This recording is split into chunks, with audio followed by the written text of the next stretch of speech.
is a sine qua non, is crucial for all 32 allies. So with that, I'm happy to take a few questions. Sure.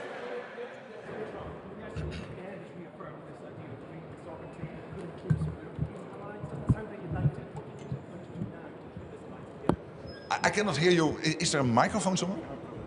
Oh, sorry. Then I'll just listen better. Talking about Greenland sovereignty and again putting troops in Europe. This alliance doesn't On that issue, we discussed this at length in Davos. As you know, we have a process in place. I think he absolutely has a point that Iran, sorry, not Iran here, it's China and Russia gaining access to the Arctic. So it is crucial that as an alliance, and this is what we agreed in Davos, work together to make sure that doesn't happen. And also when it comes to Denmark and Greenland itself, we have a good process in place. Thank you, sir. He's already said he's very disappointed with NATO in his opening comments, disappointed with them regarding Iran, disappointed regarding the lack of action from NATO allies over Iran, despite your best efforts yet again to explain to the President how much Europe is spending, how much Canada is spending, and what support could be available for Iran. Is it falling on deaf ears? And actually, he said he doesn't even want to be here without Mr. Erdogan's intervention. Well, hey, listen, we know that there is disappointment on the American side when it comes to Iran, and it has to do with isolated cases. At the same time, we see up to 5,000 sorties from European bases. It's implementing all the bilateral basing agreements. It is, again, Europe as one big platform of power projection for the United States. That's happening. And when it comes to the money and the spending, I mean, Europe now equalizing with the United States. It is this president who encouraged us to do this, very forcefully. Of course, there is also the Russian threat, which forces us to do this on the European side of NATO. And I think this is a big win for the American president. He has been extremely successful, pushing for this since Trump 45, now achieving it in Trump 47. Yes, sir. What is your reaction on the recent US attacks on Iran, and why don't you fear that this will overshadow this summit? Well, I think it was absolutely necessary, because when you have a ceasefire and Iran is basically violating the ceasefire, we see what happened yesterday with ships being attacked, I think it is totally crucial that the US forcefully reacts. Do you think that the current level of Allied forces in Poland is enough to deter Russia? But you know, what we have to do is forces, we need the kits, so the defense industrial output, we need everything. And are you from Poland? Your country is investing heavily in its armed forces. You have already basically achieved all the targets. You are reforming your armed forces as we speak. You know there is a strong US commitment to Poland. We have heard this from every senior politician in the US. But of course we have to look and make sure every day that we are as strong as possible. Yes, there, over there. In the Washington Summit declaration 2 years ago, Russia was described as the most significant and direct threat to the Allies' security. And back in The Hague, the Allies just mentioned a long-term threat posed by Russia to Euro-Atlantic security. Do you expect even softer language in this declaration and doesn't represent the shift in the Alliance? I expect again for today to acknowledge collectively that Russia is the long-term threat to NATO territory. But hey, you have to read the declaration when it comes out. But I have clear expectations that the long-term threat of Russia will again be noted. Yes, please. Thank you so much. You say that this summit is about delivery. What is the single most important outcome that you're expecting to see out of this summit? Are we expecting to see something like 5% defense pledge like we saw at the summit in Hague? Are we expecting? But this is about delivering on the pledge. The 5% pledge was there. What we are now doing is delivering on the 5% pledge. And the amazing news is that already this year in 2026, we have, when you combine the core defense spending and the defense-related spending, we have already reached 4% on a 10-year trajectory. In 1 year, Canada and Europe getting to the 4%. And that means huge increases in core defense spending, also increases, of course, in defense-related spending. But then on the priority, given the fact that spending is going up and so much money is now coming in, also noting that we need to keep the support for Ukraine going, I think the main issue yesterday, today, is defense industrial output. Because in the end, you cannot defend yourself with dollars or pounds or euros or liras here in Turkey. You have to protect yourself with men and women in uniform. You have to recruit them, and you need the defense industrial output. This was the problem. It's not completely solved, not in the US, not in Europe. We still need more defense industrial output, but we are really getting so far ahead already this year. You've seen it yesterday. Two more questions. You said yesterday you invoked the spirit of the World Cup and talked about NATO being one team. And yet, as we've heard, Donald Trump saying he could pull US troops out of Europe. He wants to take hold of Greenland again. Do you take his threats seriously, or do you still think that he is a committed member of the team? He is completely committed to there is complete commitment of the United States to NATO, but there was one, and still to a certain extent, is one expectation. So the commitment is there, no doubt. Also because NATO is there in the US interest to prevent, for example, the nuclear submarines of Russia to end up on the shores of the United States. The US, to stay safe, needs to secure Atlantic, Europe and Arctic. So there is complete commitment to NATO. But hey, there's also an expectation. And the expectation was and is that the Europeans and the Canadians will equalize their spending with the United States, which I think, and many of the colleagues in the room today think, is completely fair. Now, the good news is, and this is the big win today, it's a loss for Putin, it is a win for President Trump, that the Europeans and the Canadians are doing exactly that. Final question. Sir, with the hat. Lauri from Finland. Can you speak a little bit louder? Yeah. What is your message to Russia and Vladimir Putin? They are carefully following NATO Summit here in Ankara. What is your message? My message is that this alliance of 1 billion people living in Europe, living in Canada, living in the United States, that this alliance will defend every inch of our territory, that you cannot win from NATO. We are defensive, we will never attack anyone, we will only defend our way of life, our democracies, our territory, so don't fool with us, don't play with us. Thank you so much, and I'll see you after the conference at my press conference. Looking forward to that. Take care.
Gelecek seçilim.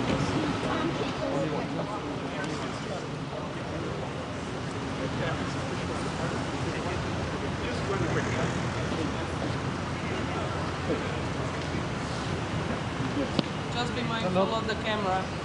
Here? Yeah. Please.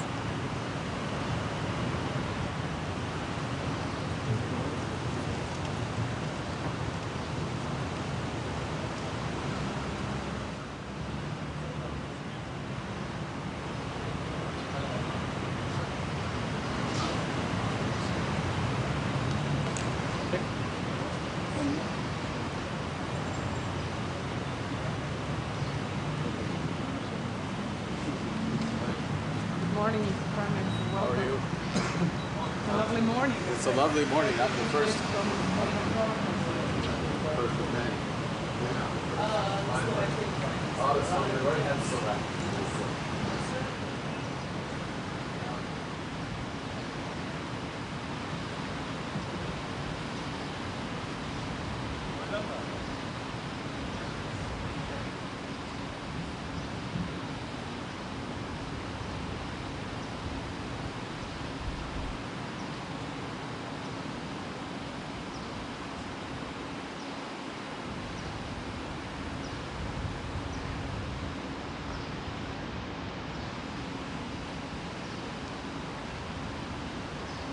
Start and thank President Erdogan and Secretary General Rutte for this, President for his amazing hospitality, Secretary General for organizing this meeting.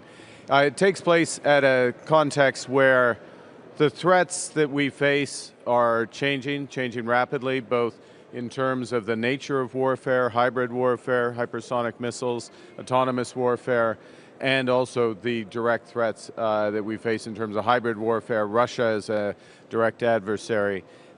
Burdens are shifting. Burdens are shifting away from the United States towards Canada, towards Europe. You see a big, I'll speak for Canada, a big increase in our defense spending. It was only before I became Prime Minister 18 months ago, we were spending 1.5% of GDP on defense. It's now going to be 4% in the next 2 years. That gives an order of magnitude. We just completed our largest defense procurement with submarines, announced it 2 days ago. So the burdens are shifting, capacities are building. Capacities are building, and one thing I'd emphasize, and then I'll take one or two questions, is that those capacities are building on a regional basis. So if you're Canada, focus obviously on North American security and the crescent that runs through the Arctic down into the Baltics, and we will be announcing today the extension of our Operation Reassurance in Latvia. That's the type of approach of a modern NATO. That's the approach that meets the new threats that we face.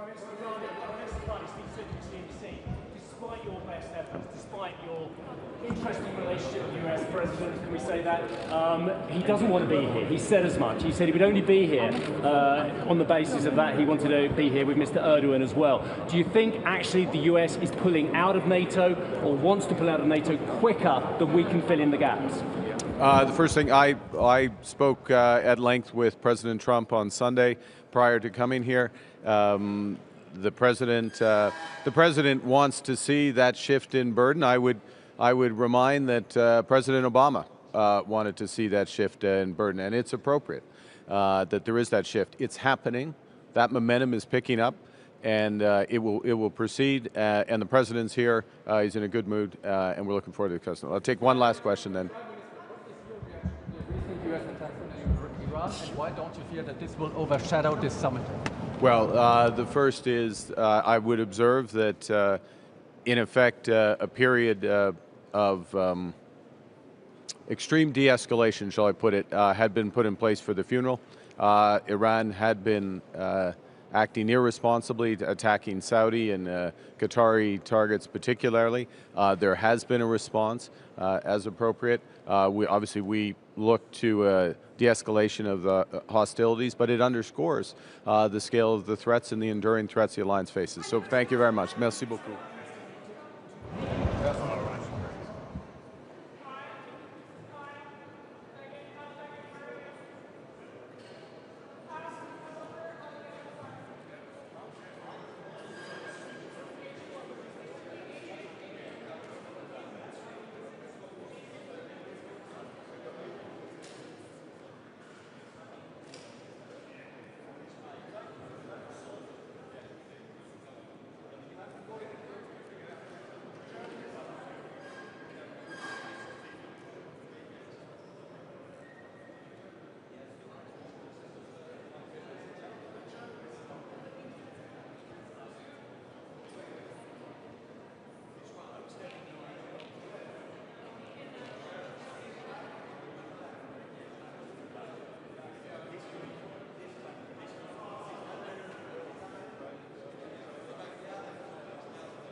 Ses deneme.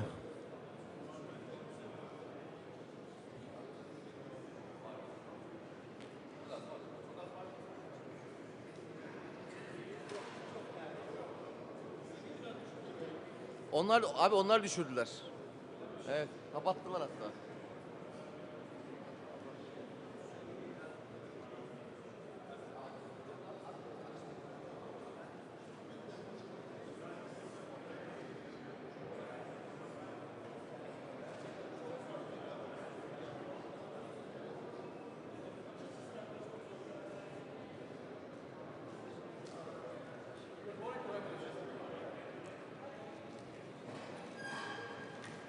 Morning. It's very important to meet here today at this Ankara Summit. Last year at The Hague was an historic summit with a lot of new commitments, and this year we're showing everyone that we're delivering with a stronger Europe and also a stronger NATO to protect our area against the threat mainly coming from Russia. And I'm very happy to be here with all our allies. What is the Iran ceasefire dead, and will this overshadow this summit? No, it's very important that we continue the work for a diplomatic solution to the Iran war. Everyone is working very hard on that, and we're confident that we can reach a final deal. Time for Europe to actually better coordinate its policies. There's pushback against Kaja Kallas from some of the national leaders, and they're going to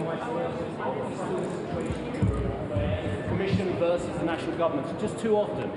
I think over the past year, Europe has shown that with greater unity, we can actually better protect our own continent and be a stronger form. Yes, for sure. If you see, we have tripled our defense spending. A lot of other countries have also increased it massively. And over the past few days, we've seen many deals on military cooperation between European allies, showing that a stronger Europe is also in the benefit of all of us. Trump yesterday voiced once again his disappointment about European allies. Why do you think that he will leave this summit satisfied? We're definitely showing with a lot of European countries that we've stepped up our plate and that everything that we are doing is not only in favor of the European security but also for the United States. We have a lot of capabilities that are crucial for the United States as well, and companies from Europe and America are getting in closer cooperation for stepping up the defense industry. So it is in the interest of the United States to be part of this stronger NATO alliance. I'm absolutely confident about that. Thank you very much. President Trump's threat to withdraw even more troops from Europe over Greenland? Well, we've shown over the past few months that we are quite capable to defend this continent ourselves, but obviously with the help of the Americans, and we are redesigning NATO to NATO 3.0, and we're doing a great job, I think. Thank you very much. Ja. U zegt dat de aanval op Iran de afgelopen nacht absoluut noodzakelijk was. We hebben natuurlijk een fragiel staakt het vuren in het Midden-Oosten. Met af en toe beschietingen over en weer. Het is ook belangrijk om dan te laten zien dat je niet accepteert dat dat staakt het vuren wordt geschonden. En tegelijkertijd moet je er ook voor zorgen dat je dan ook wel alle diplomatieke druk erop zet om de gesprekken weer voort te zetten. Zodat er ook een blijvende oplossing komt voor deze oorlog. Nederland staat met andere landen ook klaar om in die straat van Hormuz de vrije scheepvaart weer mogelijk te maken. En dat is uiteindelijk voor de hele wereld belangrijk. Dank u wel.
Morning. So I think it's obvious for everybody that the world has become more insecure. Therefore, we need a strong NATO.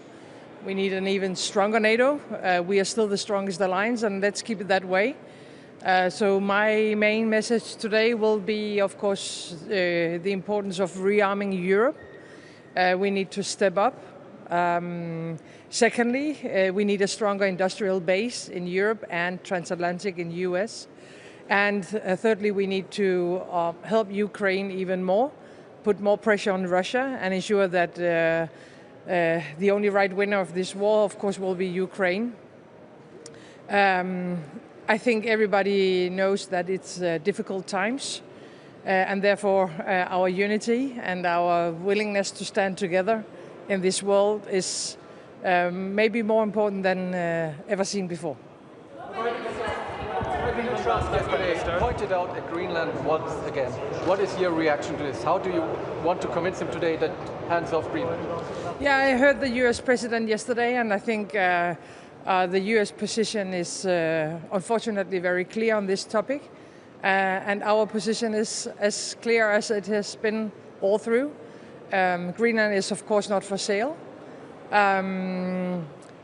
We hope that all, including all allies, will respect the Greenlandic people's right for self-determination.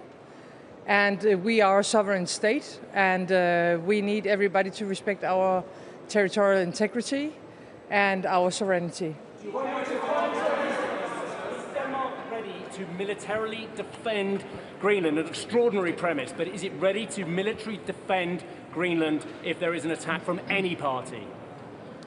We are ready to defend every inch of NATO, including our own territory. But one of the reasons why we have built NATO many, many years ago is if anything happens to one of us, then everybody should stand up for each other. I mean, Article 5 is our insurance. It goes for the eastern flank right now with the hybrid war coming in from Russia. It goes for US when they were attacked 9/11, and the same goes for Greenland if anything happens in our direction. But against any party, whether it's a foe or whether it's an erstwhile friend, you will defend every inch of Greenland. Of course we will defend the Kingdom of Denmark. Excuse me? How committed do you think the US is to Article 5 as it stands? I haven't heard that they are not committed to Article 5, and I mean, from a Danish, from a European perspective, I mean, I would not be able to secure my people without NATO. And I think the same goes for US.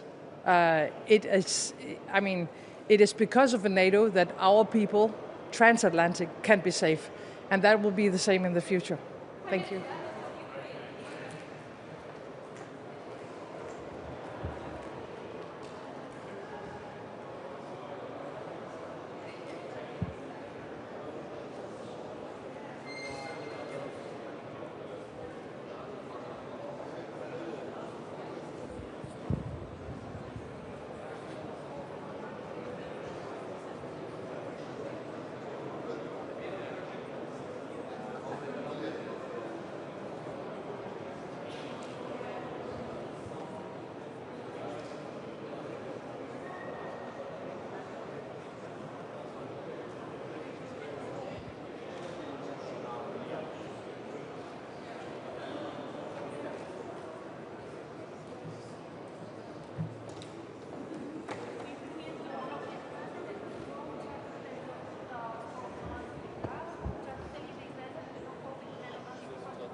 Добро утро!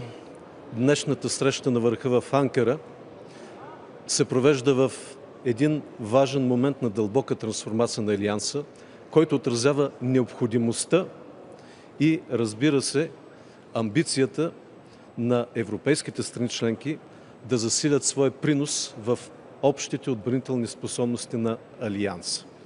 Защото конфликтите в съседство, особено въоръжените сблъсъци в Украйна и в Близкият изток, ясно показват на европейските държави, че гарантирането на сигурността на техните граждани е неотменима отговорност и изисква системни усилия.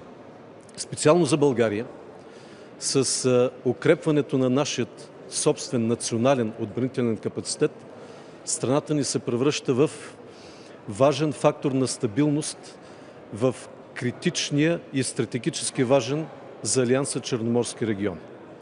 И в тази връзка страната ни съсредоточава своите усилия за изграждане на собствени отбранителни способности, но и за развитие на нашата отбранителна индустрия и наука. Постигането на целта на НАТО за 5% от брутният вътрешен продукт за отбрана за нас означава развитие не само на класическите отбранителни способности, но и инвестиции в инфраструктура, в свързаност, в дигитална устойчивост и киберсигурност. И много важно е, че днес се провежда тук и форумът на отбранителните индустрии, защото това дава възможност за преодоляване на фрагментацията в европейската отбранителна индустрия. Дава възможност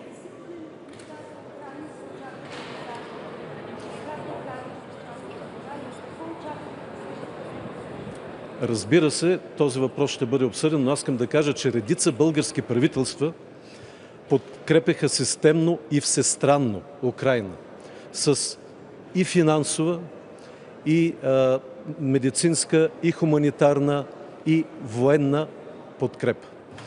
Но всички български политици, които най-много обещаваха финансова подкрепа за Украйна, направиха много малко за развитие на нашата икономика и за осигуряване на средства в нашия бюджет. Така че България ще подкрепя финансово Украйна в рамките на нашите възможности, без това, разбира се, да влияе върху социалните разходи и трябва да отчитаме големият дефицит, който ни завещаха предишните управления.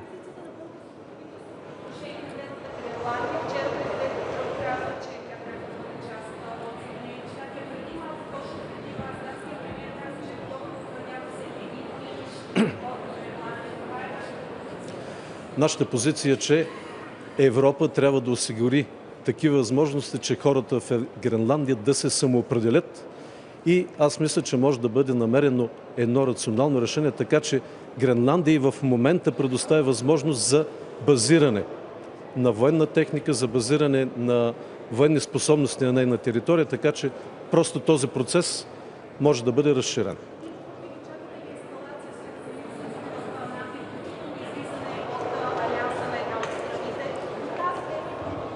Не, тази тема периодично избухва. Аз не очаквам това да се случи и мисля, че Европа стои единна зад Дания в този спор.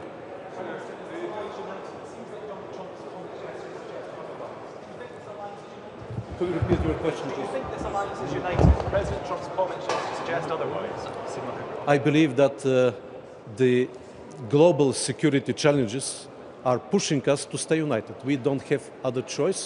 But we need to stay very reasonable. We need a comprehensive assessment of the security challenges. And that's why we need to take into account all the security circumstances. And we need to stay united, of course.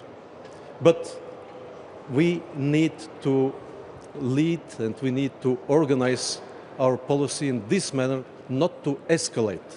Not to escalate in Ukraine, not to escalate in Iceland, not to escalate in the Middle East. What is your message to Russia and Vladimir Putin? Russia is shooting ballistic missiles on Kyiv every week, every night. What is your message to the Kremlin? My message is clear. I mean, we, the collective West, have been trying to achieve a conventional victory over the biggest nuclear power without having enough capabilities to counter their hypersonic missiles. And this is increasing dramatically the risk of escalation. This is increasing dramatically the risk of involving nuclear answer. And this is very, very dangerous. That's why we need to develop conditions as soon as possible for diplomacy and peace and not to escalate. Threat to the alliance? This is This is the statement from the summit from 2022. But again, we need to find all the conditions that lead to peace, sustainable and just peace. Thank you.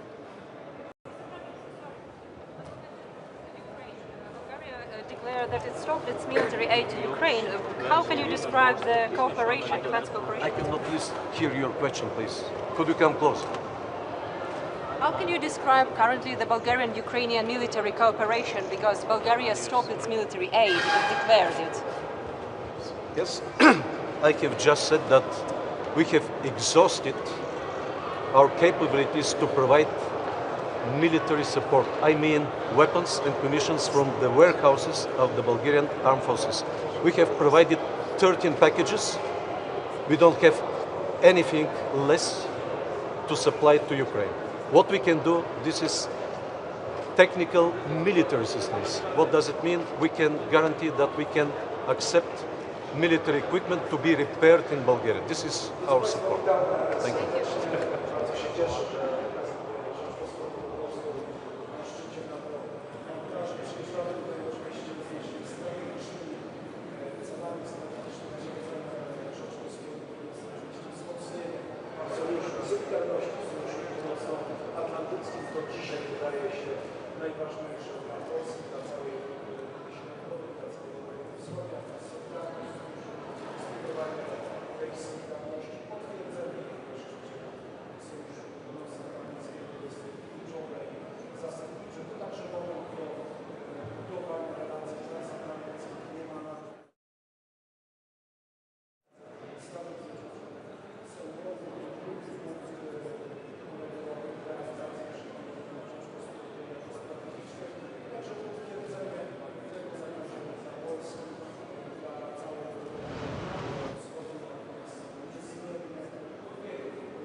Yeah, my colleague.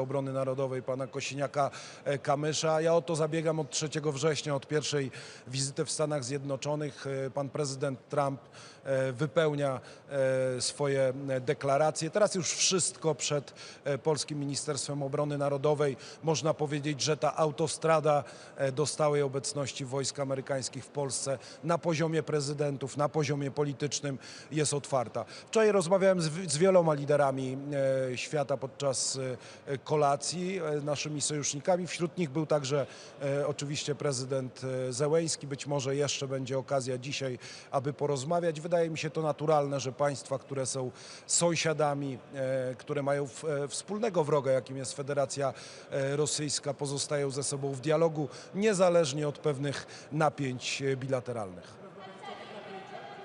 Donald Trump is impressed by all of these billions of pounds and euros of money that's being invested in weapons since last year? Or do you think that there's a risk that he will only want to protect allies like Poland, that really is stepping up to meet this new 5% target, and maybe not be so helpful to support allies like the UK that aren't going so quickly? Madam, you have to ask Mr. President Donald Trump about his opinion. I can only repeat that President Donald Trump is a real friend of Poland, and our cooperation is on the highest level.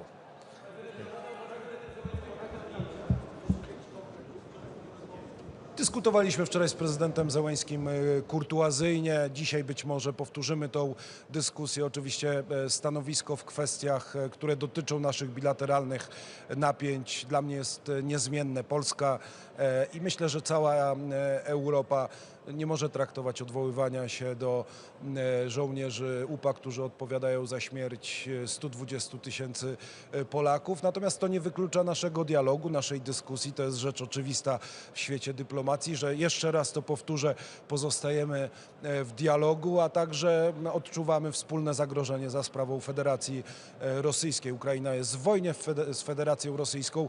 Polska przez wiele wieków była w wojnie, w konflikcie z Federacją Rosyjską, więc jest ten punkt odniesienia i zrozumienia tej sytuacji.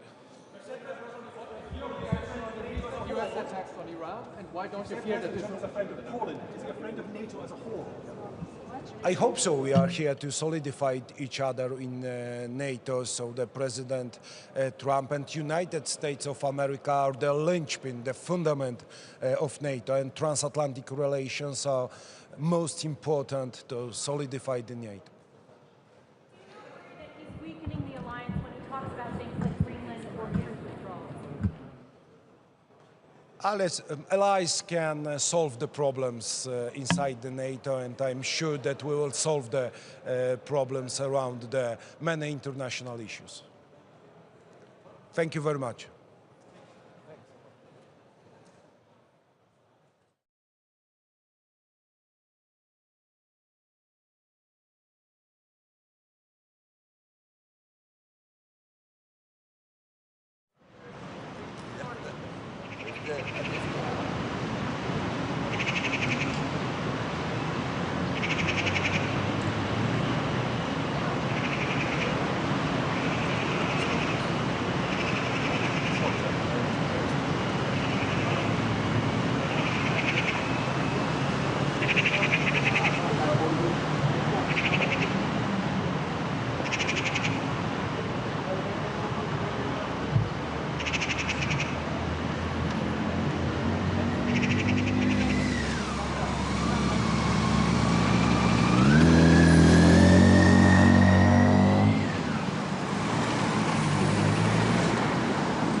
Chodí poslední, ale absolutně nejdůležitější byla Georgia, která přišla úplně poslední.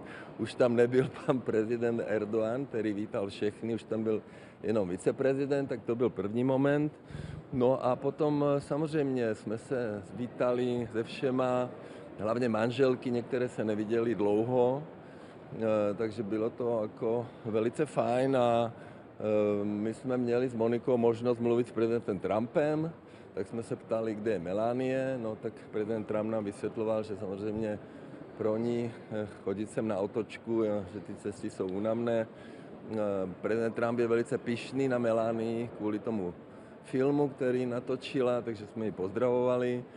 No a potom tam byli všichni, takže já jsem samozřejmě gratuloval norskému premiérovi Haalandovi, protože jsme si psali, když vyhráli, takže no a mluvili jsme se všema de facto, takže potom u stolu jsme seděli se Zelenskými, s námi tam byla dánská premiérka, bulharský premiér, já jsem seděl vedle lotyšského prezidenta Rinkěviče, který má dlouholeté zkušenosti z NATO, takže využil jsem to k tomu. Mluvil jsem s polským prezidentem, jsem se optal, kdy konečně už budeme mít velvyslance v Praze, protože tam mají podobné vztahy prezident a premiér, jak u nás. Tak jo, využil jsem to vlastně k tomu, abych neformálně se s nimi pobavil, takže bylo to příjemné. Bavili jsme se samozřejmě, bylo zajímavé, že Zelenský dostali jmény v bulharštině, jak jsme zjistili potom u stolu, takže neměli v ukrajinštině, takže bylo to o jídle, bylo to o všem možném, ale určitě to nebylo o výdajích na NATO, to určitě ne. Otázku, jak vypadala konkrétně ta debata s panem Zelenským, jestli můžete k tomu něco blíže říci. My jsme seděli tak, že Monika seděla tady a seděla vedle paní Zelenské a Zelenský seděl, takže já jsem seděl vedle Rinkěviče, takže se Zelenským jsme se bavili o jídle a o tom, že ten jídelníček nebyl v ukrajinštině.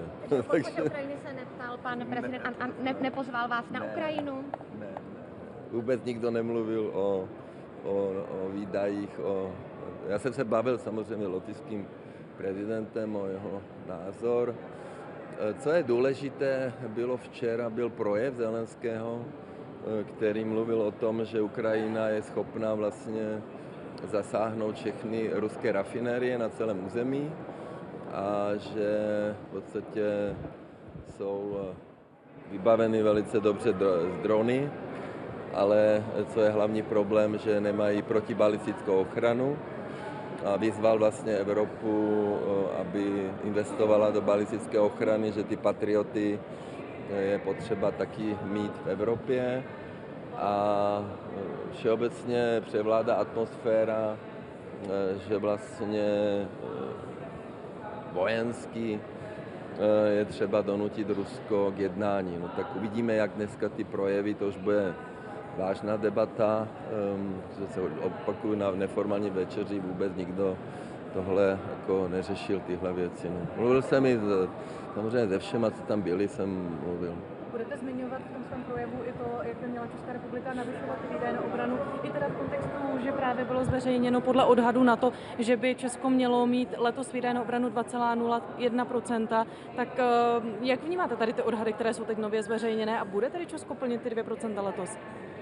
Já si myslím, že tento rok 2% vlastně nedosáhneme, protože jsme zdědili ten rozpočet s dírou 90 miliard a my jsme se museli rozhodnout, jestli zastavíme veškeré dálnice a obchvaty nebo navýšíme další výdaje. To, co se dělo na obraně v minulosti, je skutečně velice netransparentní. Takže my určitě chceme, aby to bylo transparentní, aby tam nekupovali nějaké podivné kuchyně prodražené. No a na příští rok určitě v rozpočtu budou 2%, bude tam navýšení o 36 miliard, ale doufáme, že teda obrana zase miliard dolarů na zbrojení. 1000 miliard dolarů je 21 500 miliard korun. Jo, takže my, pokud se budeme příští rok někde pohybovat kolem až 200 miliard nebo 194 miliard podle odhadu HDP, tak vydáváme 1% výdajů Spojených států na zbrojení. Oni příští rok chtějí to navýšit na 1500 miliard dolarů, takže jako ta atmosféra je, všichni mluví o válce, všichni mluví o zbrojení a zatím jsem neslyšel slovo mír teda včera vůbec. Že vlastně se musí vojensky donutit Rusko k jednání, jste teď řekl. Ano. Tak já se chci ptat právě i v tomto, je asi třeba navyšovat ty výdaje, třeba tedy toto zvýšit a jak vlastně Česká republika, jak vaše vláda toto vnímá, protože... My nejsme ve válce. Ve válce je Ukrajina které pomáhá NATO a jestli donutíme Rusko vojensky jednání, to já nevím, to ukáže čas. A je tedy v plánu, že Česká republika bude postupně navyšovat ty výdaje na obranu, když příští rok chcete ty 2%, ale v tom roce 35 má být až 3,5 těch tvrdých? To HDP roste, takže my jsme na 2%, nikdy nebyly splněny, takže my je chceme splnit a my samozřejmě potřebujeme peníze i na nemocnice, na zdravotnictví, potřebujeme peníze na navýšení platu policistů, my potřebujeme vnitřní bezpečnost, jo, takže my jsme na 2%, nikdy nebyly splněny, my se o to pokusíme příští rok a uvidíme. Já chápu, že Spojené státy tohle prosazují velice striktně, hlavně, aby jsme nakupovali jejich zbraně. Evropa, Macron vlastně říká zase něco jiného. Tak uvidíme dneska ty projevy. Já budu mluvit jeden z posledních, protože jsme na tom třetí nejhorší. Oni dodržují přesně, tak uvidíme, jaké ty projevy budou. No. Včera s panem prezidentem ohledně toho, jak dneska to jednání Severoatlantické rady bude vypadat, v jakém formátu, i z protokolárních nějakých ohledů? Nemluvil, on byl na večeři dřív než já, my jsme přišli až potom, já jsem mu podal ruku, ale spolu jsme nemluvili. Ten program KURL, o kterém mluvil pan ministr Macinka? To je záležitost pana Macinky, který našel nějaké peníze, které mě byly určeny. Máte konkrétní částku? Nějaká menší částka je to, které byly určeny pro Ukrajinu, ale jelikož my jsme se zavázali, že nebudeme dávat peníze Ukrajině a budeme pokračovat ty možnosti, tak on ty peníze poslal vlastně na ten program PURL, ale je to jednorázová menší částka, nevím jak velká je. We are finishing. Vůči tomu se velmi ostře ohradil váš koaliční partner, předseda SPD a sněmovny Tomio Okamura. V pátek, tak určitě si to vyříkáme. Jo, mějte se hezky. No. Prezidentem Trumpem, ten tady vůbec neřešil výdaje na obranu a tak dále, bavili jste se pouze. Trump je stále stejně příjemný a bavili jsme se o Melánii a o filmu. Prosím vás, na večeři nebylo nic o výdajích NATO, nikoho to na večeři nezajímalo. Byli jsme tam s manželkami, bavili jsme se o jídle, o plno věcech, o fotbalu, Haaland, Genius a tak dále. No. Zazní ta kritika na Česku, že se neplní ty 2%. Čekáte tu kritiku dneska na té formální části? Uvidíme, my obhajujeme plnění výdajů minulé vlády, ale my vystupujeme za Českou republiku, takže určitě Fialovou vládu pomlouvat nebudeme. Jo? Mějte se hezky, na shledanou.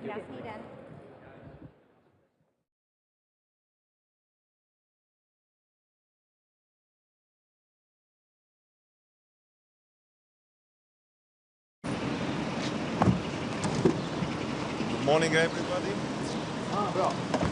I have a couple of points to make before NATO Ankara Summit. The first one is that allies should increase the defense expenditure. For example, Estonia invests in defense almost 7% this year. So this is also the expectations to our allies that to increase the capabilities and defense expenditure as already promised in Hague. Second is that NATO needs strong forward defense against Russia. Russia is a credible and acute threat to everybody, and strong forward posture, strong defense, different countries stands up against it. And also, we need to increase our capabilities in defense industry because we're still lagging behind compared to other countries. And the third one is that we should take concrete goals, mention them, and take concrete goals in helping of Ukraine. Because for us and for Europe, for NATO, Ukraine is fighting for us the rule-based world and the freedom. The blood is spilled for us also. Estonia has taken the commitment to help Ukraine by 0.25% per year, but last year it was already 0.35% because we always add more because we can do more. So I expect this summit also to mention this and take concrete goals. So thank you, and I hope this will be an excellent summit. Prime Minister, do you fear that actually the US wouldn't be there for Estonia despite all the efforts you're making? And could you just tell us a little bit about the threats you are facing on a regular basis from Russia? every prime minister has his tenure and his time. Mine has been pretty much involved in different security incidents with Russia, because when we decoupled, desynchronized our energy grids from Russia, the Baltic energy grids, and synchronized ourselves with Central Europe, then at that moment we needed NATO's help on the sea, because Russia's shadow fleet was hitting our subsea cables between Estonia and Finland and so on. So I called Secretary General Mark Rutte, so did Alex Stubb from Finland, and our military guys interacted. And right now, as we are here, speaking here, we have NATO operation ongoing, or vigilance activity ongoing in the Baltic Sea. That was one. Second one was when the MiGs, Russian fighter jets, entered Estonian airspace. And that moment, NATO's air policing went up. Italian F-35s, the most modern they are, went up and diverted and escorted Russian planes out. And we have had different incidents. For example, air policing from Romania shot down one drone on Estonian territory and so on. So, if you're asking, is NATO working, and if I'm confident that NATO is working, I'm absolutely confident, because on the military level, I'm from the practical side. I'm not talking what if, because I know NATO is working. We have operations on the sea. We have air policing, which will be changed to air defense this summit. So I'm quite assured that America will be there. And President Trump has said quite robustly also with the Russian incidents that when asked, he will protect Baltics and Poland. So this is very important message also for us and also to Russia. Thank you.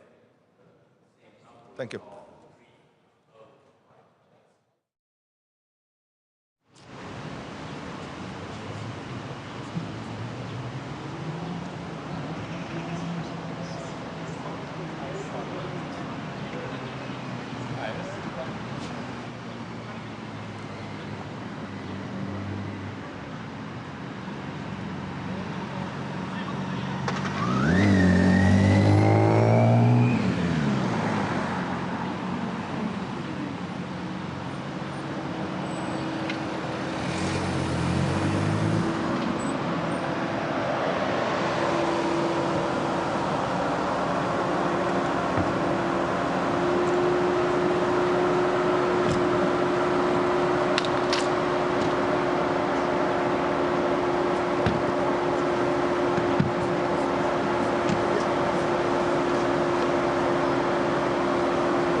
On the right side.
Good morning, welcome to the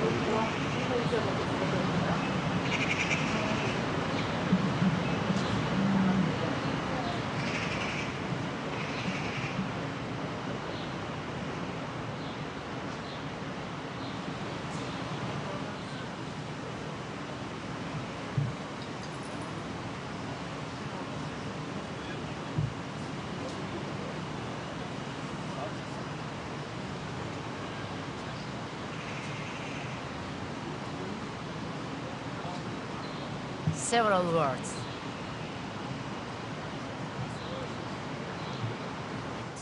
More Kantianism than Machiavellism. Today I would like to say that the motto stronger Europe, stronger NATO. In my thoughts is that enlarged, united Europe is stronger Europe.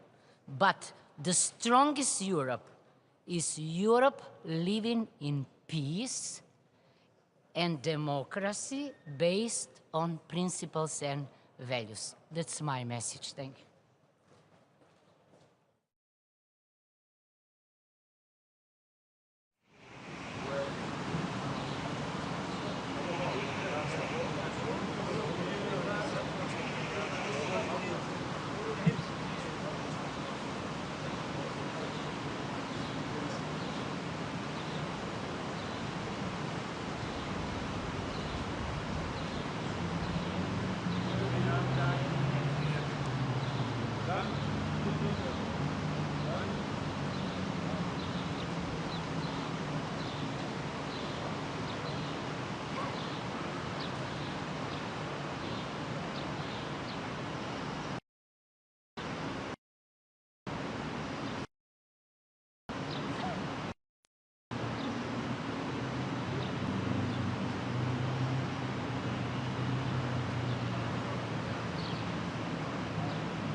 kako to komentirate in pa kakšne načrte boste danes predstavili? Gospod Rutte pričakuje konkretne načrte. To je, ne vem že kateri moj NATO vrh, ne, in prvič je Slovenija v poziciji, ko malo sklanjamo glave, ne toliko zaradi številk, ampak predvsem zaradi prelomljenih obljub. So države, ki so blizu nas, pa niso tako vehementno nekaj obljubljale, pa podpisovale, pa potem tega ne izpolnile in to je po mojem večji problem, ker kar se NATO tiče, NATO bolj skrbi za našo varnost, kot Slovenija skrbi za varnost NATO. Vsem jasno. In je pošteno, da tudi mi oddelamo svojo domačo nalogo in prispevamo svoj delež. Zdaj, kako priti iz te situacije, čez noč se to ne da, ne? Slovenija ima svoje javnofinančne probleme, imamo probleme zdaj celo z rebalansom, zaradi tega, ker Ustavno sodišče ne odloči, ali bo referendum o razvojnem zakonu ali ne bo. In tam so veliki finančni učinki, brez tega je nemogoče planirati proračunsko leto ali pa ga popravljati, tako da izkoriščam to priložnost, čeprav ni mogoče pravo mesto za apel na Ustavno sodišče, da odloči, kakorkoli pač odloči. Oni so neodvisni v tem, kako odločijo, niso pa neodvisni v tem, da odločajo. In država zaradi tega stoji. In tudi tega problema glede obrambnih izdatkov ne moremo reševati, dokler nimamo čiste slike. Je pa jasno, da bo neke stvari potrebno narediti. Zdaj prvo, kar bomo obljubili, je to, da bomo držali besedo, da tisto, kar bomo rekli, bomo tudi naredili, da ne bomo golfali, kot je prejšnja vlada, pa kot obrambne izdatke predstavljali nekaj, kar to ni, čeprav je klasifikacija jasna. In od te točke bomo šli naprej. Nemogoče pa je vse, kar je bilo obljubljeno, pa ne izpolnjeno, zdaj izpolniti v letošnjem letu, so tudi druge prioritete. In danes na mizo, kar je bilo rečeno tudi strani generalnega sekretarja Rutteja, da naj bi članice vse konkretne načrte jasne danes predstavile. Naših načrti so bili narejeni že prej, obljube so bile danes, Slovenija sprejela zaveze in mogoče bo nekatere od teh zavez možno delno korigirati, drugače jih je pa enostavno treba izpolniti. In bo šlo za časovnico, ampak danes ni čas in prilika za zelo konkretne pogovore. Bo pa to izpolniti težje. Recimo, ko je na začetku prejšnjega mandata Golobova vlada prekinila pogodbo za oklepnike Boxer, ki jih je prej Slovenija obljubila NATO že ne vem koliko časa, je plačala kazen za to, poleg tega so se pa podražili. Danes je po 4 letih zaradi znanih razlogov in situacije v svetu, je približno tak oklepnik praktično še enkrat dražji. Tukaj se postavlja tudi vprašanje, ne samo politične odgovornosti tistih, ki so Slovenijo pripeljali v situacijo, da bo morala zdaj še enkrat dražje plačati nekaj, kar smo že zdavnaj obljubili. Ustrajala pri tem načrtu nakupa zdaj Patria ali bo tla prišlo do kakšnih sprememb? Najhuje, kar je dejstvo, ravno kar sem govoril z obrambnim ministrom, da prejšnja vlada ni prišla niti do izbora, do odločitve. 4 leta so obljubljali, pa proučevali druge možnosti, rekli so, da bodo boljše. Dejstvo je, da niso zbrali nobene, da so zdaj vrste daljše, da so cene podvojene in da je to velik problem, tako v smislu časovne kot finančne dimenzije. Glede nakupa 8-kolesnikov oziroma teh vozil? Postopke je treba peljati naprej tam, kjer so jih prekinili pred 4 leti. Zdaj, kakšen bo izbor, pa kakšne so možnosti tudi financiranja, kreditiranja, ker to rabimo, glede na javnofinančno situacijo, jaz v tem trenutku ne vem še. Glede gospoda Grimsa, danes naj bi EPP odločala o njegovi izključitvi. Kako to komentirate in pa, če bo izključen, ga boste tudi iz vaše stranke SDS izključili? Torej, jaz upam, da do te izključitve ne bo prišlo. Zdaj, gospod Grims je v ponedeljek, ko smo imeli sejo izvršilnega odbora, sam dejal, da ima v EPP-ju veliko prijateljev, tako da jaz računam, da te njegove besede držijo. Zdaj, on ni kršil pravil Slovenske demokratske stranke, on je član poslanske skupine v slovenskem parlamentu, je član poslanske skupine Evropske ljudske stranke, tam je prišlo do nekaterih notranjih kršitev, zdaj pač vsak klub ima svoje pravila, niso pa to take stvari, ker ne gre za vsebino, po našem mnenju, da bi zaradi tega moral biti izključen. In jaz upam, da ne bo. Da ne bi škodoval vaši stranki. Tista razprava je bila nekoliko daljša, kaj bi bilo, če bi bilo, pa mislim, da nismo še tam. Hvala.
Good morning.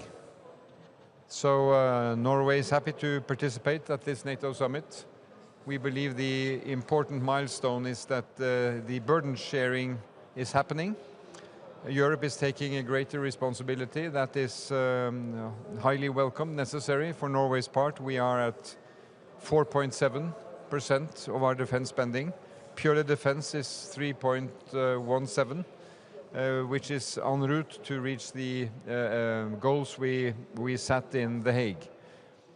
We are also having more integration of our defense capabilities. Yesterday's agreement between Norway, Germany and Canada about Canada's purchase of submarines, common fleet with Norway and Germany, is a clear illustration on how we can do these important undertakings together. Then the other topic here will be Ukraine. Our consistent support to Ukraine in this very critical moment so that they can continue to defend themselves. And I hope we will be making progress on these issues. Prime Minister, despite your best efforts, despite the efforts of other nations that are spending vast amounts more money, the US President has already said, well, he may pull out 80,000 troops from Europe, all the troops in Europe. How do you respond to that? He seems to be ignoring the evidence of what Europe is doing. Well, I think, part of this is that the US has a broader agenda. The US has responsibilities beyond Europe, and this is not coming with President Trump. It's been in the books for a long time. Now it's happening. And it's happening in a way where Europe is stepping up. And I think we are doing that in a responsible way. The rhetoric of this leader or that leader, we have to live with that. But if you look at the evidence, Europe is stepping up, not only in the way we spend, but that we spend wisely. We don't duplicate each other, but we spend in capabilities. All of its troops out of Europe. We are woefully undefended, aren't we? Yeah, but I don't see the US pulling all of their troops out of Europe. You know, it happens at times that President Trump is asking, what does NATO bring to the US? And I can tell you from Norway's perspective, a lot. We can demonstrate that what we do in the High North, in the Arctic, looking after, keeping calm, is of importance for our security, but also for the US homeland security. But I would like to say, because we live in a tense situation in Europe, this alliance is a threat to nobody. But it is made in a way that nobody should come up with the idea of threatening us. And that's why the summit is important to take stock. And I will reiterate again, it is of paramount importance to get a ceasefire and a fair and lasting peace for Ukraine. A Russian spy plane dropping sonar buoys around a British HMS Prince of Wales aircraft carrier. Do you think that even though NATO is stepping up with its weapons spending, it's still failing to deter Russia under the threshold of conventional war, and actually that could ultimately lead to direct confrontation between Russia and the alliance? Well, I think, you know, this is just underlining the need to maintain capacity in the northern waters, that we have surveillance capacity, that we have a modern fleet. The major investment Norway is making in this defense will be in its navy. And we do that in very innovative cooperation now with our British allies, with our Canadian and German allies. And we welcome that our partners are sailing more in the northern waters, precisely to avoid incidents like that.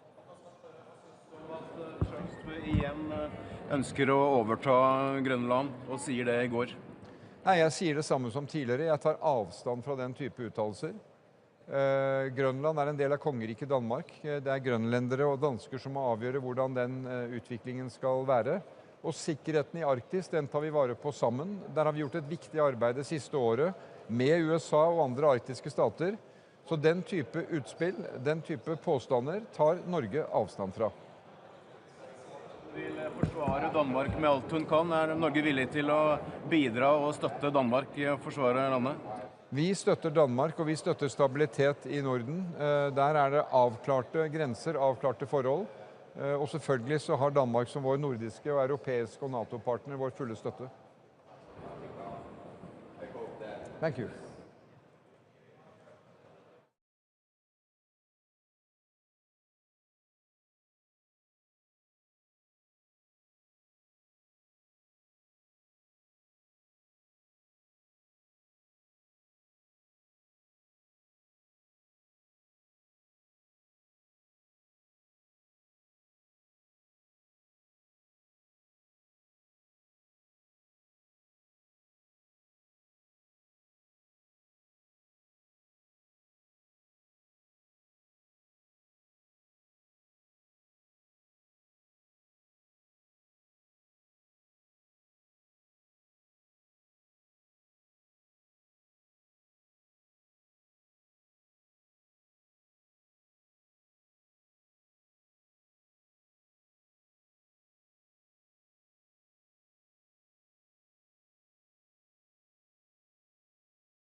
Well, we meet here in Ankara today at a time of profound geopolitical uncertainty, and today's discussion is going to take place in the backdrop of a discussion regarding burden sharing at NATO, which goes back many years. It was President Trump during his first term who, in his own way, confronted European allies about the necessity to rebalance NATO in favor of a more European burden-sharing approach. And this is something which indeed has taken place over the past years, and I've always been a strong advocate of the concept of European strategic autonomy, not as a competitor to NATO, but as a strong European pillar that would strengthen the alliance across the board. In The Hague last year, we took important decisions regarding the milestones that we will set regarding defense spending. And I'm happy to report that my country, Greece, is already, as of this year, meeting the 3.5% defense target way ahead of schedule. We are currently implementing a 25 billion euro modernization program for our armed forces. My country is in a very delicate neighborhood facing geopolitical challenges. We have always kept our commitment to NATO spending even in times of deep austerity, and we're now one of the 5 countries leading NATO when it comes to defense spending.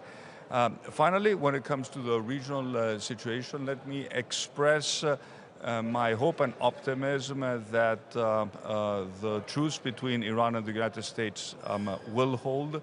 It is critical to give diplomacy time to resolve this thorny issue, and at a time when the cost of living is the #1 priority for all European governments, we of course all hope that we will not have a new increase in tensions that will lead into a further increase in the price of oil.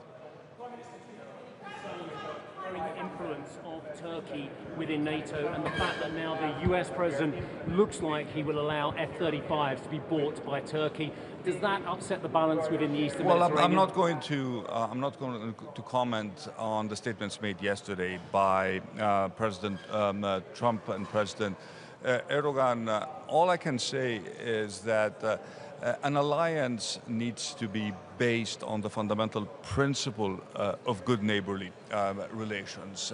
And at a time when my country is still faced with an open threat of war by Turkey, should we exercise our legal right to expand our territorial waters, I think we need to be cognizant of the fact that the sensitivities of all NATO allies need to be taken into consideration. After all, we are a defensive alliance, and I'm sure that these outstanding issues can be resolved in the spirit of good neighborly relations and in the spirit of cooperation.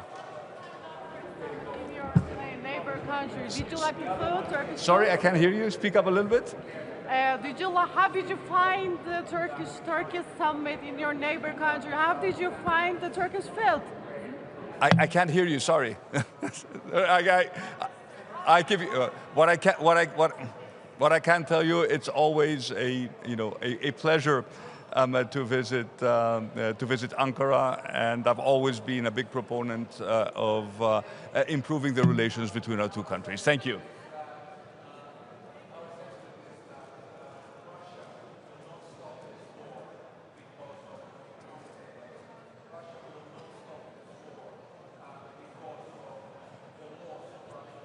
Good morning.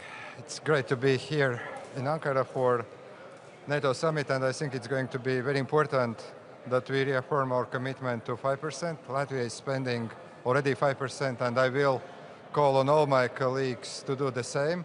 But it's not only about money, it's also about capabilities, and I very much believe that those capabilities that we are lacking need to be fulfilled. And finally, I think it's important that we continue support for Ukraine. If Ukraine wins, we are all safer. If Ukraine has issues, the whole NATO, and especially my region, the Baltic region, is not so safe. So I do hope that despite all the differences that we have, we will agree on many things, and we will pass all the disagreements for the past. In a more aggressive way, imminently from Russia towards your country at the moment, sir? Frankly, I think that we do not expect any military attack like we saw it in Ukraine. What I should remind that we are actually under the permanent hybrid attack. And also what we need to remind to the world that it is very important that we address the shortfalls that we have. Air defense systems, anti-drone systems, but when it comes to the hybrid warfare, we need to be prepared. At the same time, what I'm noticing is also that Russia loves that we are scared. So what is important, that when we speak about any kind of threats against the eastern flank, we also need to say that NATO is going to stand behind, that if we say that there is going to be an attack, then we also need to say that we will fight. Latvia is going to fight, our neighbors are going to fight, but also the whole NATO is going to fight. Thank you. Trump is still being rude about his European allies, talking about Greenland, saying he might pull US troops out of Europe, even after allies have stepped up over the past 12 months. I think that we have discussions and disagreements on some things. But what is important? Number one, that President Trump is here. Number two, that we have been able to agree on 5%, as I said, and we are spending. It is also very important that we discuss issues both in public but also in private. From our perspective, I would say that we see that we need to step up European effort, but it takes time. So the United States is indispensable ally. We need United States, but also United States need Europe.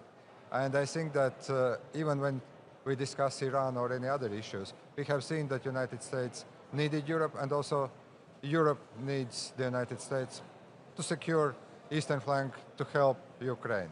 When it comes to Greenland, our position is very, very clear.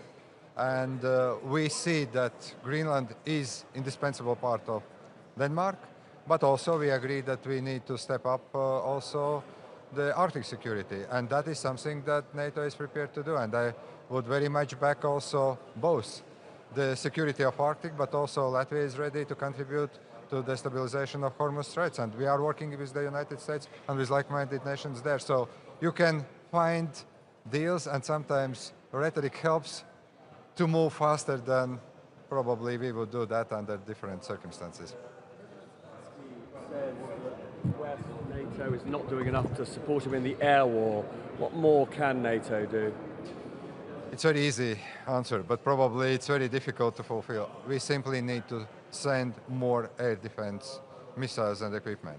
And I think that Ukraine is doing great when it comes to air defense against drones, electronic warfare. But what we see, Russia still has advantage when it comes to ballistic and cruise missiles. And that is where the decision that I hope we will be endorsing later today about the next financial package for Ukraine will address that issue. But I think that answer is very easy. We should send more. The implementation is not so easy, and that's why this summit is very important, that it is very much focused also on industrial side, because we have money, but you can't fight with money. You have to invest in missiles, in equipment, and here I do hope we will be able to agree. Thank you. Thank you very much.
Groenlândia e sobre a retirada dos soldados norte-americanos. Que confiança é que se pode ter ainda nestes Estados Unidos?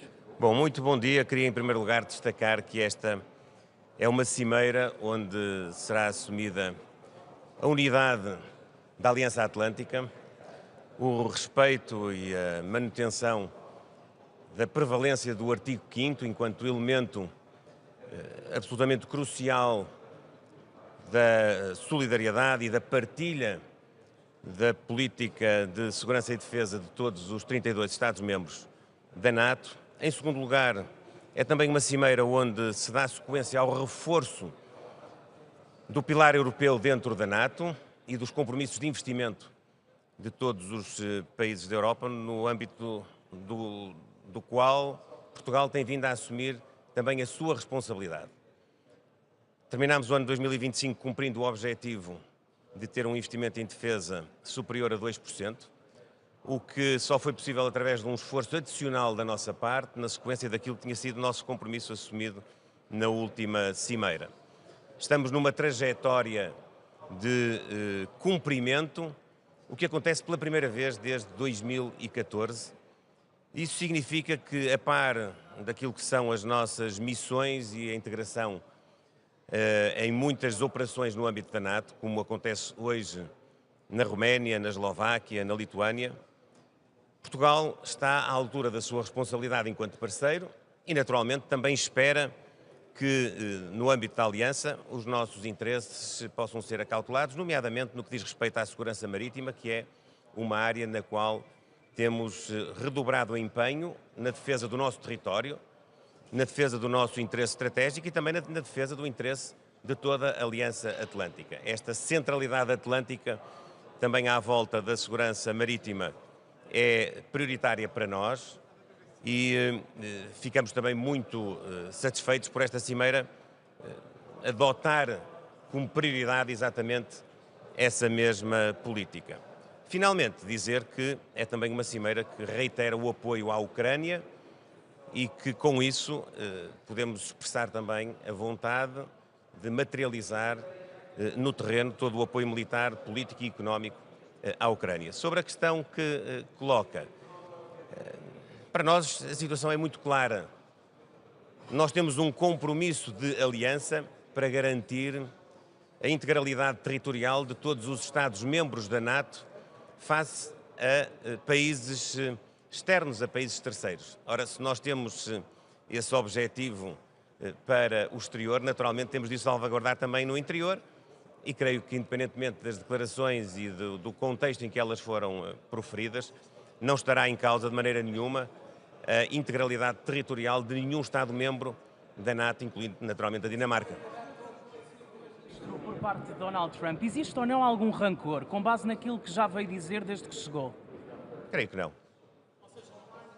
Não há nenhuma desilusão, não há nenhum tópico por resolver? Naquilo que eu já me pude aperceber dos trabalhos até o momento, não me parece que haja razão para dizer isso. É isso.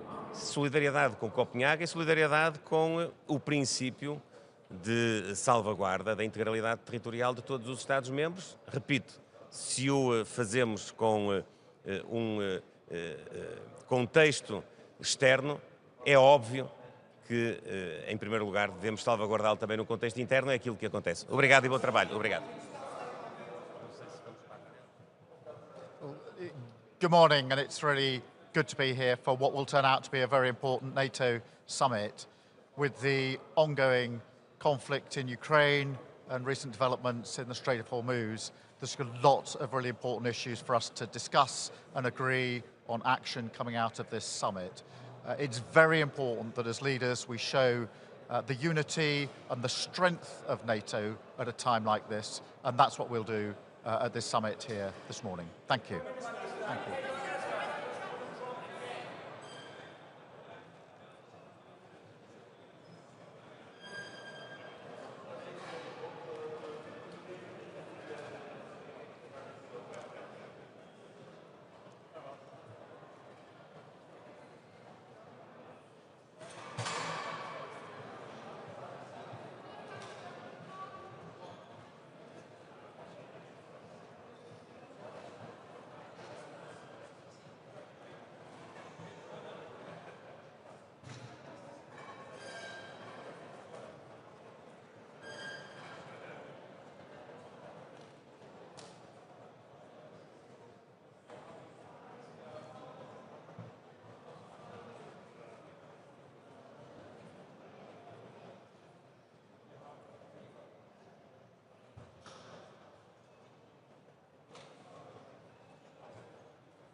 girmeyecek diyorlar ama protokolden bir teyit almamız gerekiyor.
Bunu bir değiştirin.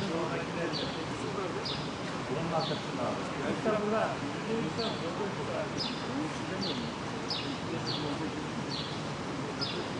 Hep mi oraya koyuyoruz? Daha bırakmayacağız mı?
Kayıda bakalım abi diyorum.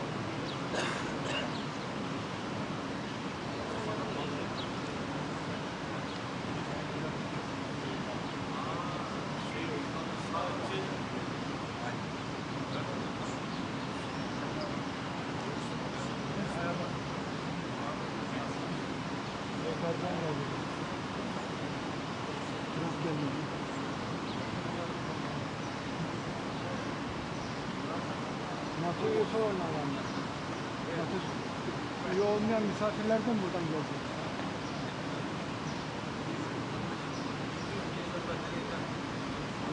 Güney Kore var, Ukrayna var.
Abi bez bağlayalım.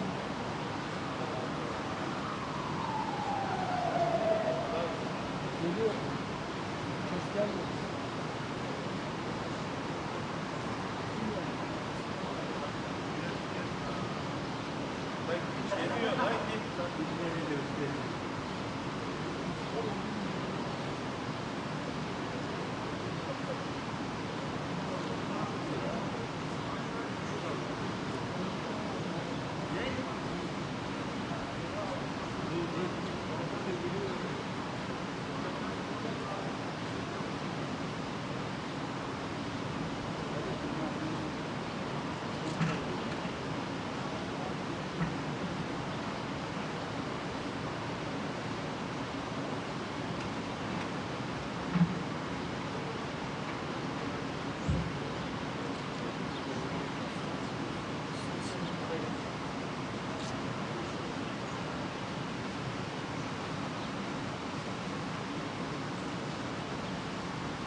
Şimdi geçmek için değil mi? Gelirken zaten buradan geçiyor.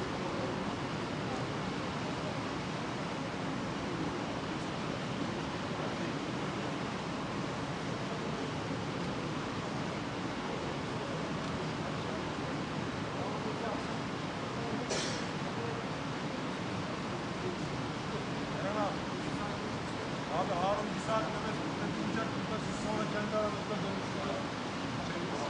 Tamam.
Fabrikli ki Akın abi.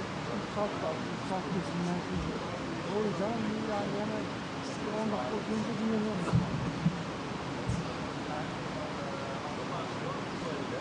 Yaptım abi. Rapor alacağım.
olmadı. Abi onun mu dedi?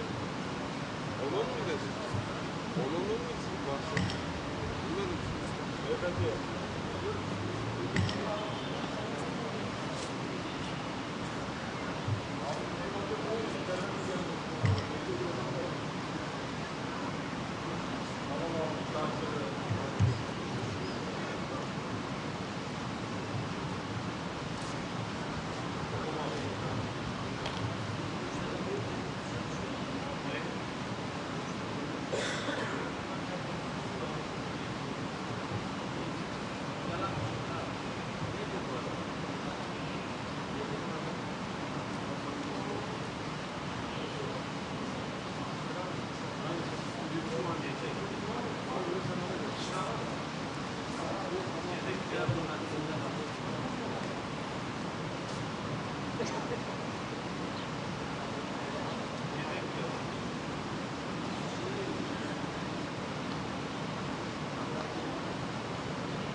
O noktayı da Devlet.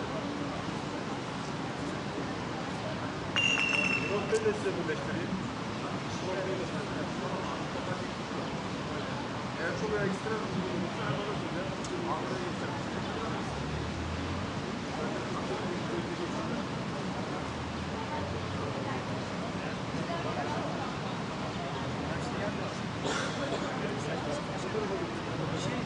Basın arkasından sorun var.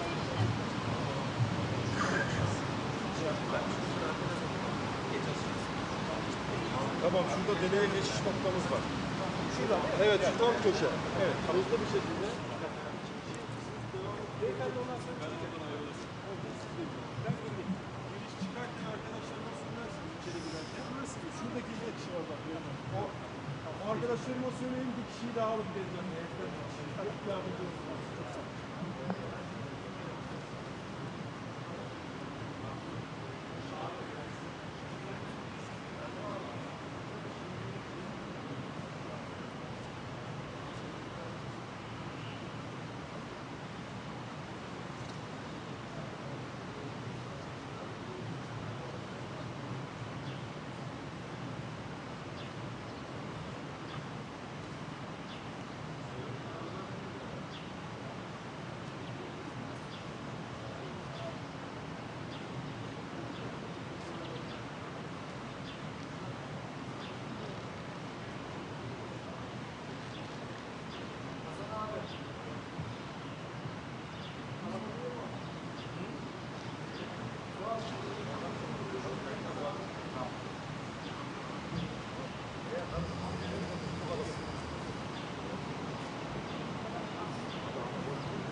Our way is like this. So we are going to make a center, right? I saw a big press group. Why are there anti-Tibetan? It has never been said. No. They have to come from there and enter here. For the family photo. For the family photo. This way. The press group has come this way, not there. Your team brought them inside.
Abi ne yaptın?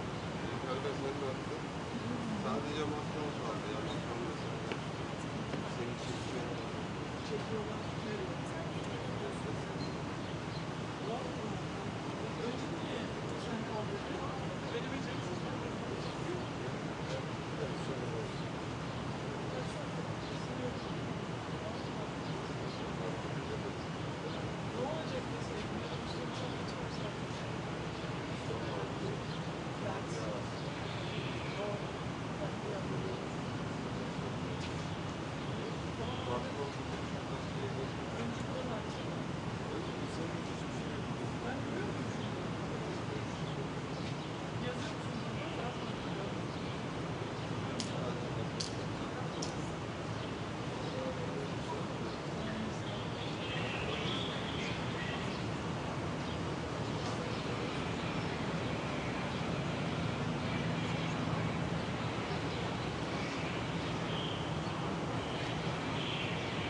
doorstep yapması.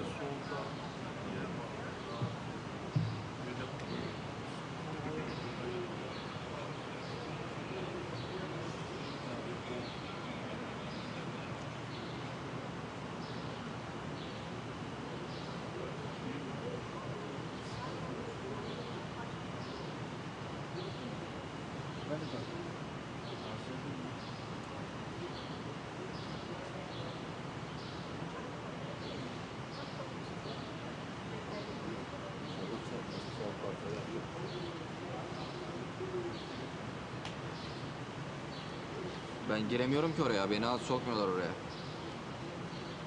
Yok.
Monsieur le Président.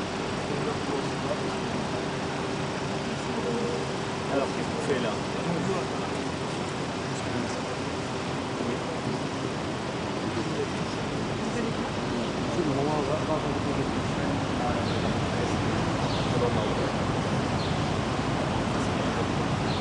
Et on va voir. Et ce sera là hier. Et il avait prévenu. Après, je vois pas comment ça s'arrête. Je pense que c'est la limite de leur affaire, c'est que son métier sur tête, mais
geç gelmez ama.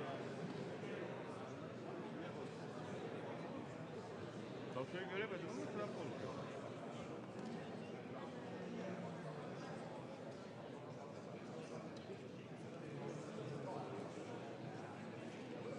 Bitti herhalde.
Yes, yes, yes.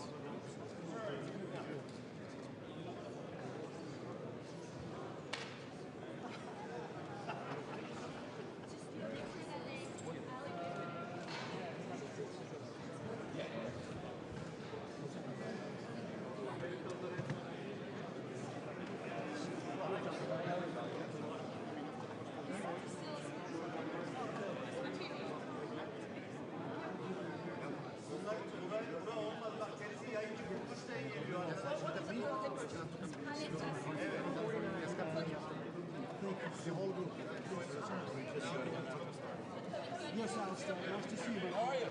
Thank you. Nice to see you. Thank you. Nice to see you. Bayağı gelişti. Şu anda kadraja giriyor yani.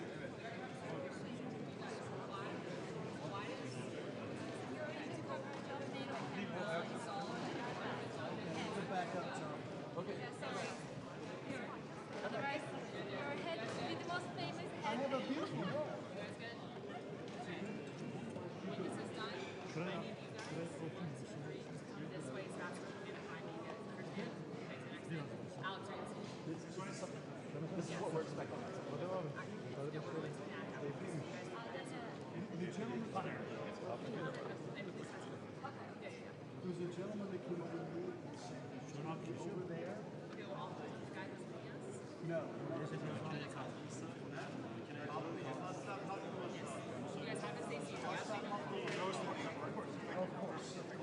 Söyledik, verdik, NATO kamerası dedik. Engelleteceğiz. TRT'leri söyledik. Kendi güvenliklerimizi.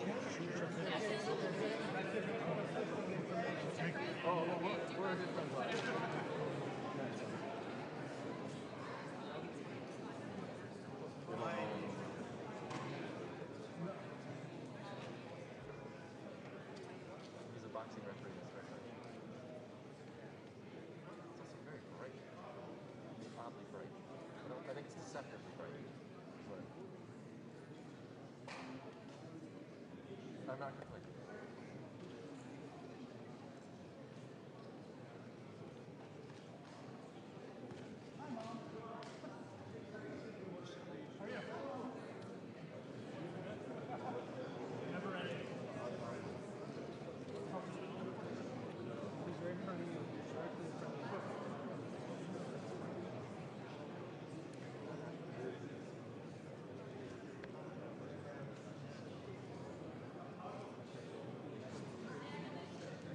Yeah, US.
My guess is that most of this is failing and then next year. Yeah. Grace? Grace. Madem abi, şimdi Türkçe poster almış mıydı? Hayır. Ne oldu? Hangi ödül almış? Word. I wiped out some Trump ammunition. Okay.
I'll go back down, trust me. It's okay.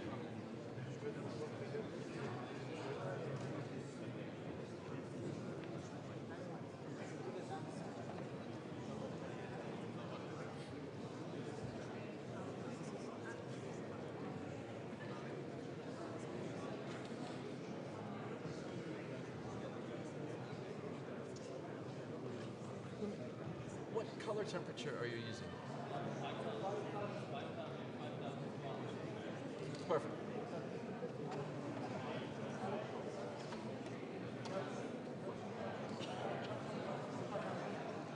Which one?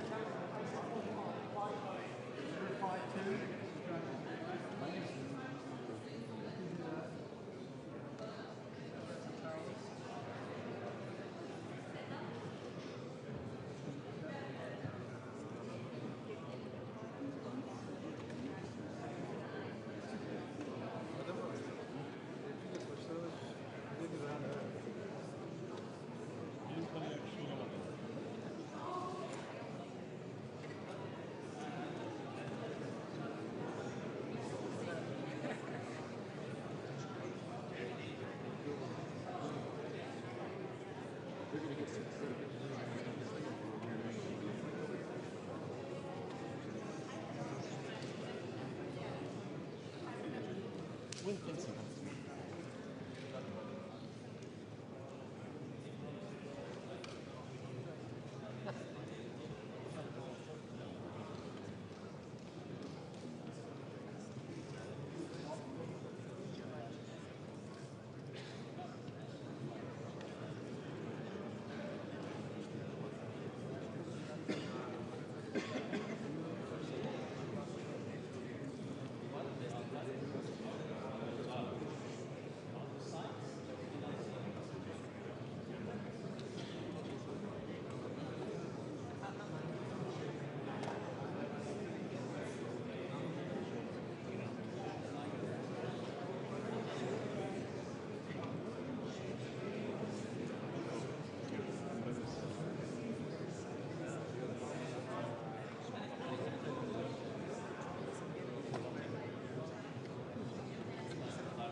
Thank you for helping the old guy out. Getty made a couple calls.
His Excellency, Mr. Edi Rama, Prime Minister of the Republic of Albania.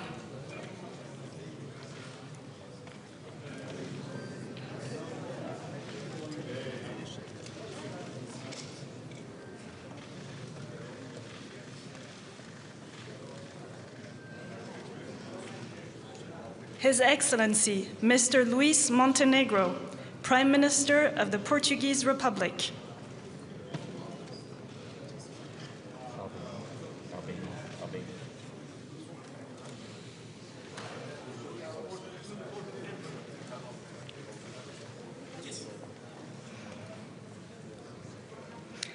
His Excellency, Mr. Andrej Babis, Prime Minister of the Czech Republic.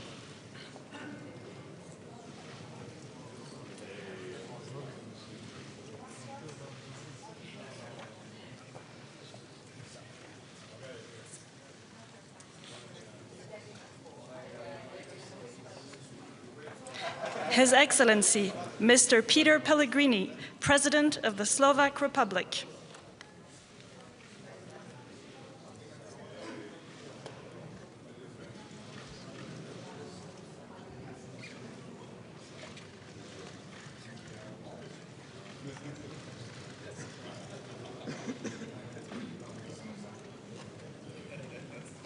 His Excellency, Mr. Janez Janša, Prime Minister of the Republic of Slovenia.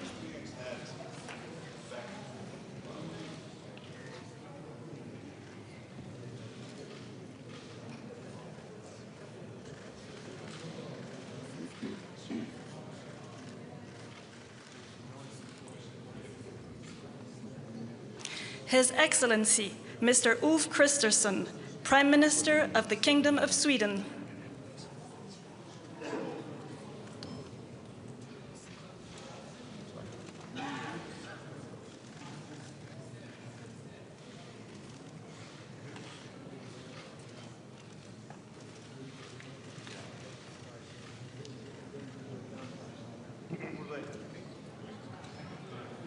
His Excellency, Mr. Kyriakos Mitsotakis, Prime Minister of the Hellenic Republic.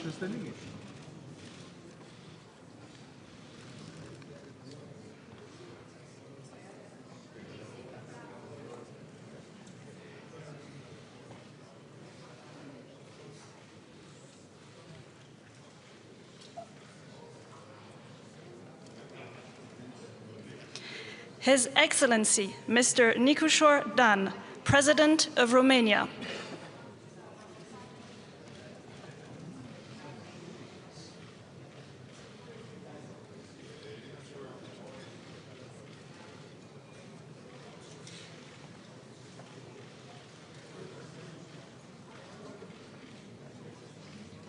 His Excellency, Mr. Karol Nawrocki, President of the Republic of Poland.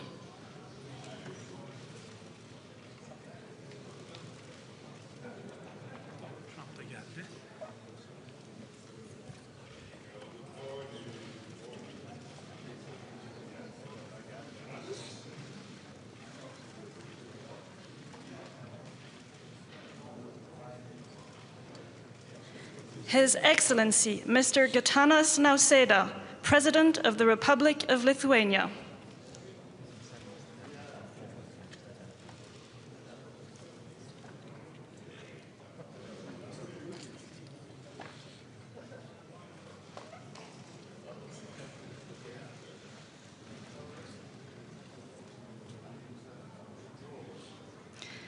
His Excellency, Mr. Kristen Michal, Prime Minister of the Republic of Estonia.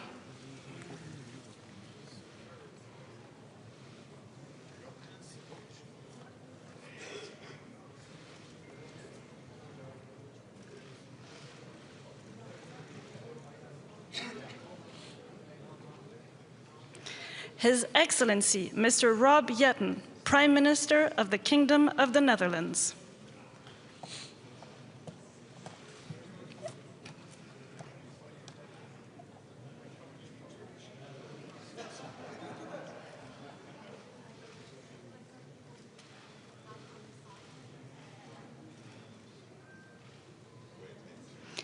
the Right Honourable Mark Carney, Prime Minister of Canada.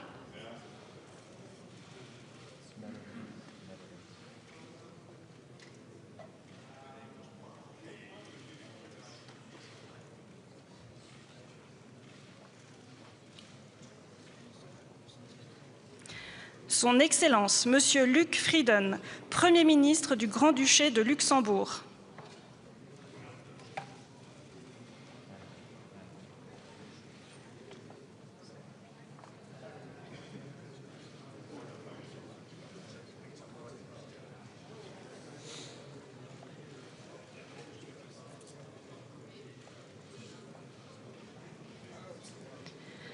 Her Excellency, Ms. Kristrún Frostadóttir, Prime Minister of the Republic of Iceland.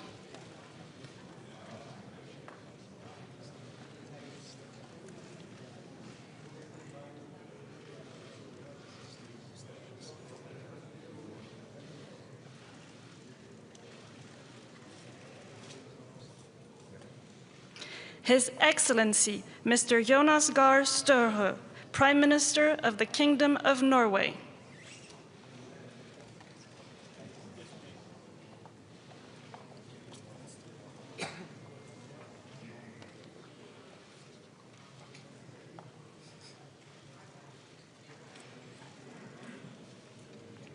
His Excellency, Mr. Miloko Spajic, Prime Minister of Montenegro.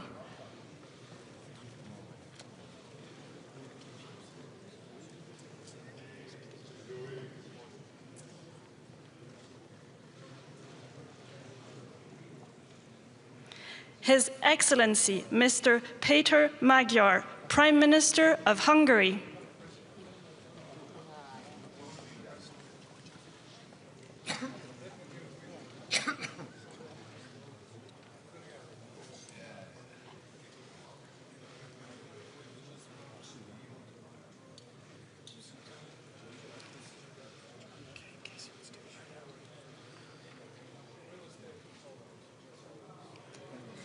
His Excellency, Mr. Rumen Radev, Prime Minister of the Republic of Bulgaria.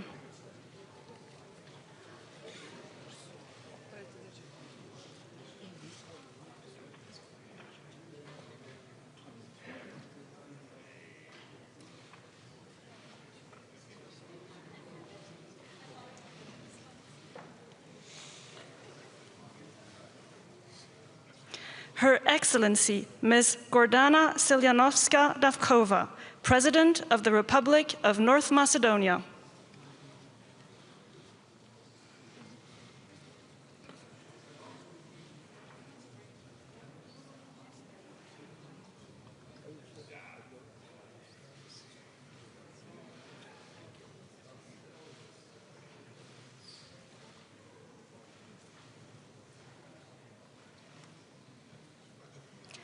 His Excellency, Mr. Zoran Milanovic, President of the Republic of Croatia.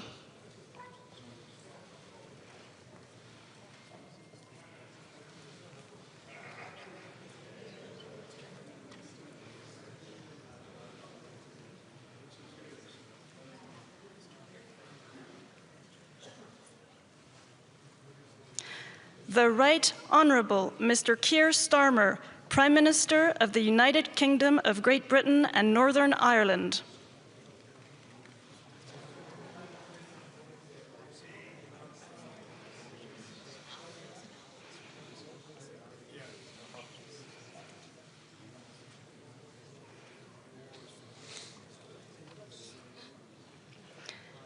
His Excellency, Mr. Bart de Wever, Prime Minister of the Kingdom of Belgium.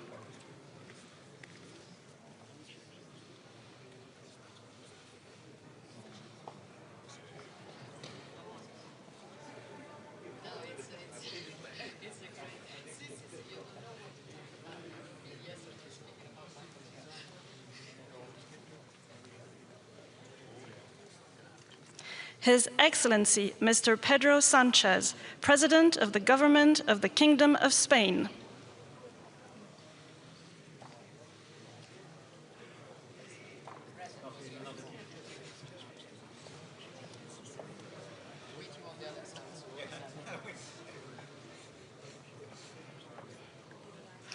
His Excellency Mr. Edgars Rinkēvičs, President of the Republic of Latvia.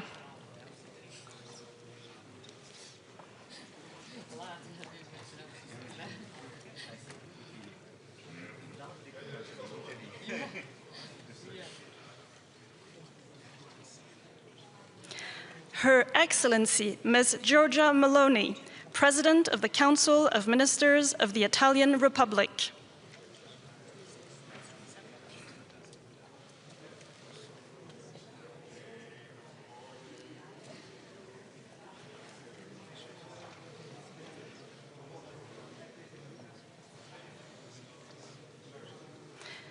His Excellency Mr. Friedrich Merz, Chancellor of the Federal Republic of Germany.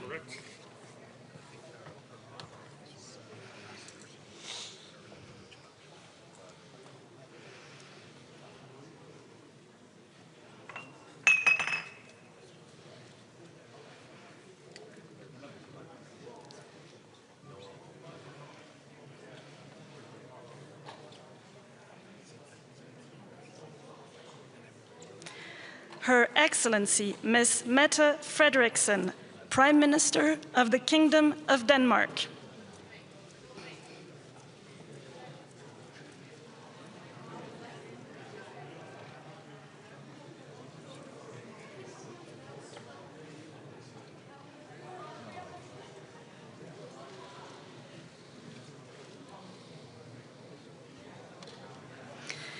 His Excellency Mr. Alexander Stubb, President of the Republic of Finland.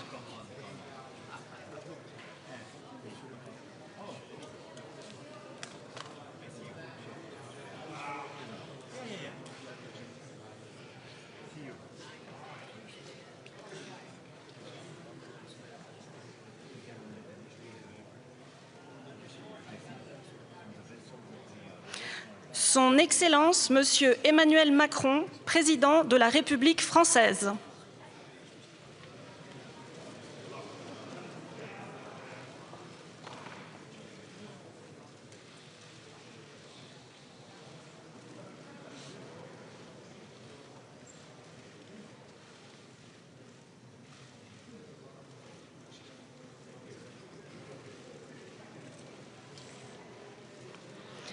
The Honorable Donald Trump, President of the United States of America.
Biz geliyoruz abi.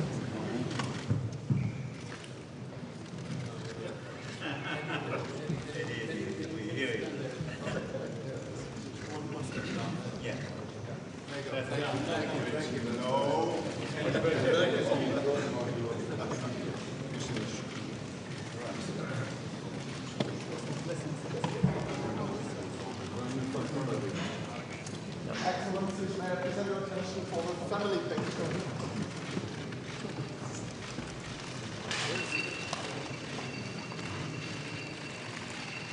Sağ.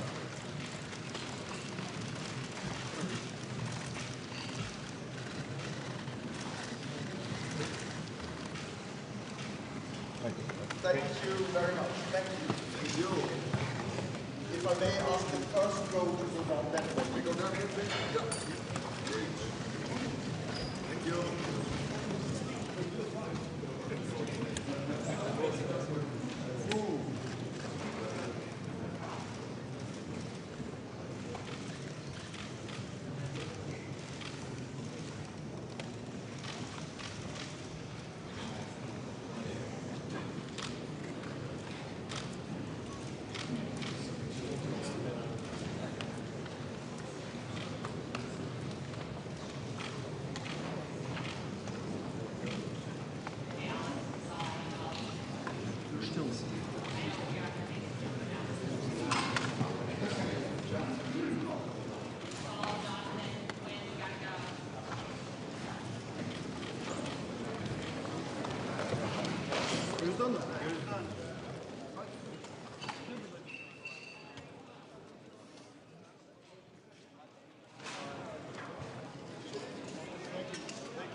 İçine mi gireyim? Hayır, mesela şimdi masalar kapıdan karşılıyor. Bir kamerayı kesersen yaklaşık 4-5 saniyede 4-5 saniyede çıkacak. Genelde kesersen. Orada değil. Bunu sen. Bak, bunu sen.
sorry. No.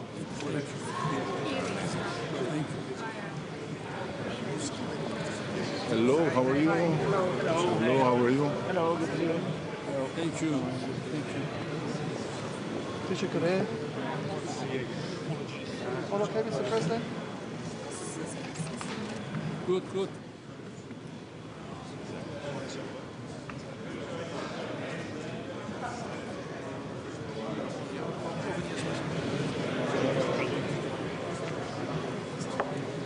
morning.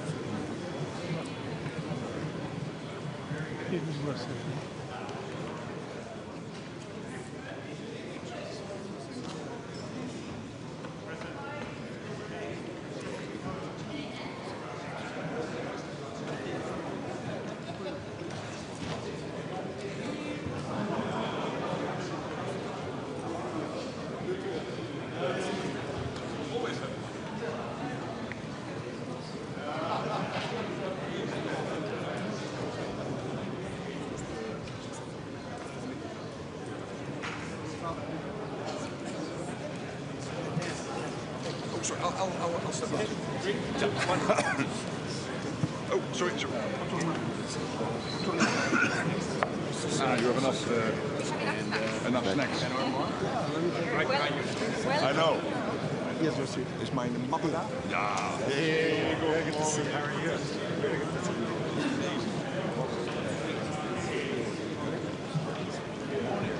Yes, absolutely.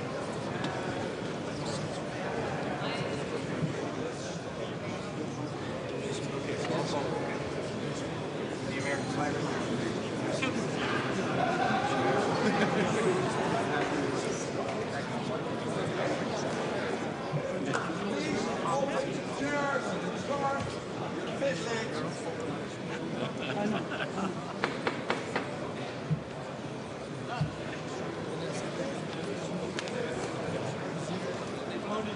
Hey, good morning, Mr. Vice President. Good to see you.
Please take your seats, dear colleagues. And a warm welcome to this summit.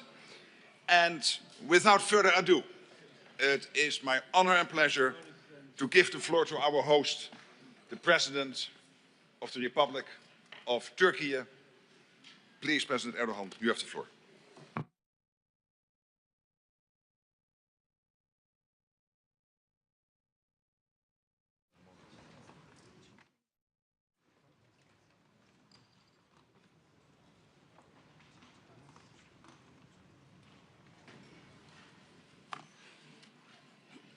Sayın Genel Sekreter, kıymetli devlet ve hükümet başkanları, Lahey zirvesinde aldığımız kararlar temelinde Avrupalı müttefikleri daha yetkin birer güvenlik sağlayıcısı haline getirmeye odaklanmış durumdayız. Türkiye olarak 2030 yılından önce savunma harcamalarımızın oranını %3,5 düzeyine yükseltmek için tedbirlerimizi aldık. Güvenlik ve dayanıklılıkla bağlantılı harcamalarda ise şimdiden %1,5'luk bütçe payına ulaştık. Böylece %5 hedefine Lahey'de belirlenen 2035 yılından 5 sene önce erişmeyi hedefliyoruz. Kuşkusuz ülkemizin asıl başarısı savunma sanayindeki atılımdadır. Üretim ve ihracat kapasitesi itibariyle dünyanın ilk 10 ülkesi arasına girdik. İttifakta bize tahsis edilen 361 yetenek hedefinin neredeyse tamamını 3 yıl içinde taahhüt edilen tarihinde öncesinde karşılamış olacağız. İttifakımızda eksikliği en çok hissedilen hava ve füze savunma kabiliyetlerine çelik kubbe projemizle 24 milyar dolar ilave bütçe ayırdık. Avrupa'daki en büyük kara ordusuna sahip ülke olarak yeteneklerimizi ihtiyaç duyulan aşamada ittifakın hizmetine sunmanın gayretindeyiz. Kosova'da, Karadeniz'de, Baltıklar ve diğer coğrafyalarda ittifakın harekat, misyon ve tatbikatlarına katkı veren müttefiklerin başında geliyoruz. İHA ve SİHA'ları gerçek muharebe alanlarında başarıyla kullanan bir müttefik olarak tesisini öngördüğümüz insansız sistemlere karşı koyma mükemmeliyet merkezimizi NATO'ya akredite etmeyi temenni ediyoruz. Bu merkezin bilhassa hava ve deniz drone tehditlerine karşı mukabele kabiliyetimizi destekleyeceğine inanıyorum. Değerli misafirler, NATO 3.0 hedefine en kısa zamanda ulaşmamız için şu iki hususa özellikle dikkat çekmek isterim. Birincisi, savunma sanayi başta olmak üzere savunma işbirliğinde müttefikler arasındaki kısıtlamaların kaldırılmasıdır. Savunma sanayi formunda bu mesajın hem endüstri hem hükümet yetkilileri tarafından vurgulanmış olmasını memnuniyetle karşılıyorum. İkincisi, Avrupalı müttefikler olarak kıta savunmasında daha fazla sorumluluk üstlenirken ittifakın bütünlüğünü ve transatlantik ilişkileri zayıflatabilecek tasarruflardan da kaçınmamız gerekiyor. Burada özellikle Avrupa Birliği üyesi müttefiklerimize seslenmek istiyorum. Birliğin güvenlik alanındaki çabalarında azami fayda ancak ve ancak NATO ile gereksiz tekrarlardan kaçınılmasıyla mümkün olabilir. Aklın ve mantığın emrettiği bir işbirliği modeli mümkünken birlik üyesi olmayan müttefiklerin dışlanması, kısıtlı kaynakların boşa sarf edilmesine ve Avrupa'da hiç arzu etmediğimiz bir suni bölünmeye yol açacaktır. Bu tutumun Sayın Genel Sekreterin işaret ettiği transatlantik savunma sanayi altyapısına hizmet etmediği de açıktır. Değerli mevkidaşlarım, Ukrayna Savaşı'nda Sayın Trump'ın barış vizyonunu paylaşıyor, Ukrayna'nın öncelikli ihtiyaç listeleri girişimine desteğimi bildiriyorum.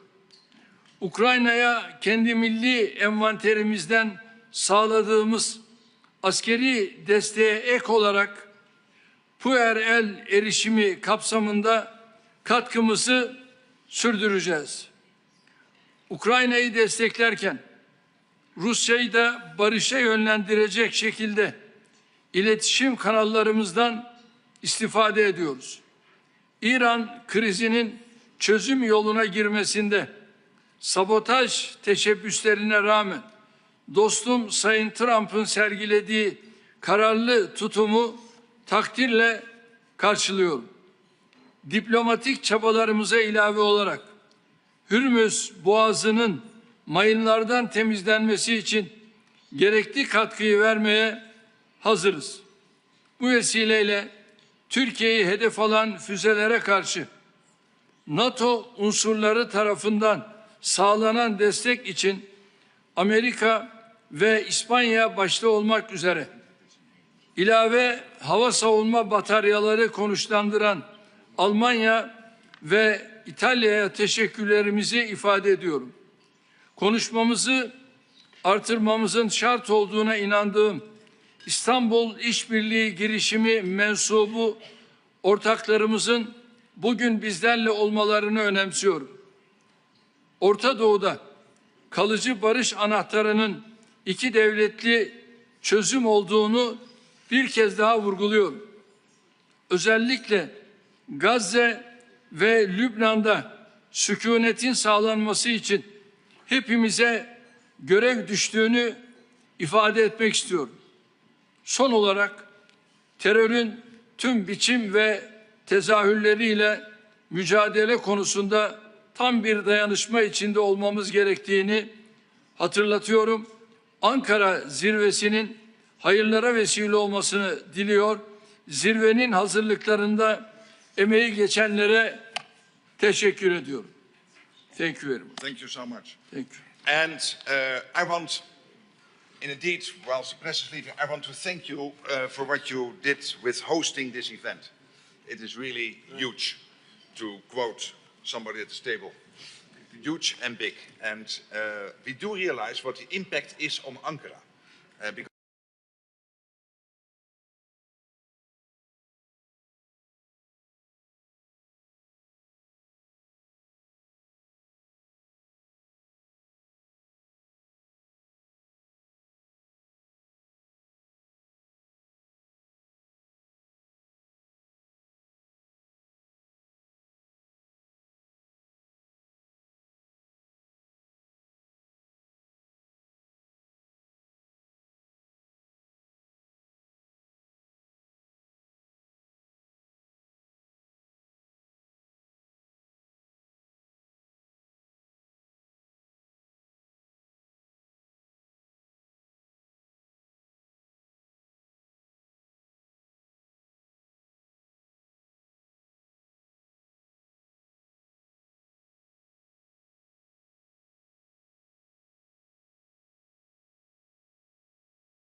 afternoon. It's great to see you. Thanks for your patience.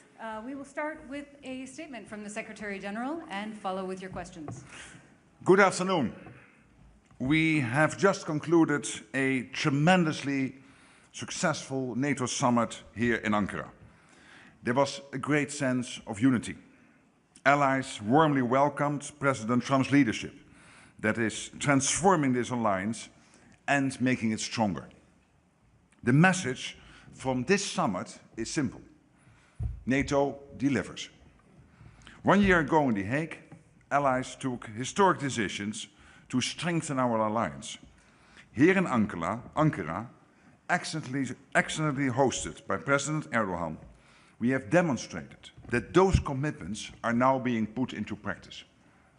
Across the alliance, defense investment continues to rise. New capabilities are being delivered. Industry is expanding production. And European allies and Canada are assuming greater responsibility for our shared security.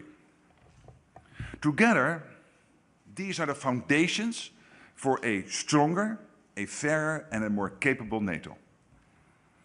Allies reviewed the significant progress already made towards investing 5% of GDP in defense by 2035. Already measuring 4% just 1 year into a 10-year project. So the momentum is clear. Allies continue to increase both core defense spending and broader investment that strengthen our security. They are generating the capabilities our defense plans require and stepping up their contribution to NATO's collective deterrence and defense. This is not simply about spending more, it is about ensuring that our armed forces have what they need to keep our 1 billion people safe in a more dangerous world. Our focus has now shifted decisively from setting targets to delivering results. That means accelerating production, breaking down barriers, boosting resilience, investing in innovation, and working with partners to maximize cooperation. The NATO Summit Defense Industry Forum demonstrated the determination of governments and industry to work together with greater speed and ambition. And the numbers are staggering, including over $50 billion in new procurement deals in just 1 day. We also launched a new major initiative, NATO's Drone Edge, which will see $40 billion invested by allies in uncrewed systems over the next 5 years. And big deals with US and European industry, including Triton from Northrop Grumman and our new AWACS from Saab. These new investments and industrial commitments announced here will help strengthen our collective defense while supporting innovation, economic growth, and, of course, skilled jobs across the whole of the alliance. This work must continue, and that's why I'm happy to announce that allies are taking a historic step to enhance NATO's fuel supply chain, to ensure our forces have the energy supplies they need for war-fighting readiness. While allies continue to finalize the details, we know that this 27 billion euro investment will modernize our existing fuel storage and distribution infrastructure and support new facilities, including pipelines towards the eastern part of the alliance. We are also ensuring that we are using technology to our advantage, including through the adoption of powerful AI models and the development of an interoperable transatlantic warfighting cloud. So here again, credible deterrence and defense depends on what we deliver, and we are delivering. Allies also reaffirmed NATO's unwavering support for Ukraine. As Russia continues its war, we will continue to ensure Ukraine gets what it needs. Allies pledged to provide at least 70 billion euros in military equipment, assistance and training for Ukraine this year and again next year as we continue to press for peace. As Ukraine shifts the dynamics on the battlefield, our support must continue. This summit has shown that the alliance is stronger than ever. An alliance that is united and ready to defend every inch of our territory. Here in Ankara, allies reaffirmed their ironclad commitment to the collective defense under Article 5. That an attack on one is an attack on all, and we will stand together. Our unity, solidarity, and collective strength remain the foundation of peace, security, and prosperity. Leaders also agreed on the importance of modernizing our alliance and building for the future. That means a stronger Europe in a stronger NATO. With European allies in Canada working with the United States, taking on greater responsibility for the defense of the alliance. Transformative investment in defense, major deals for industry on both sides of the Atlantic. We are rebalancing our security for the better. That is what NATO 3.0 is all about. An alliance that continues to adapt. An alliance that continues to deliver. To keep 1 billion people safe. Thank you. All right, we'll turn to your questions. Let's start over here in the fourth row, second seat in.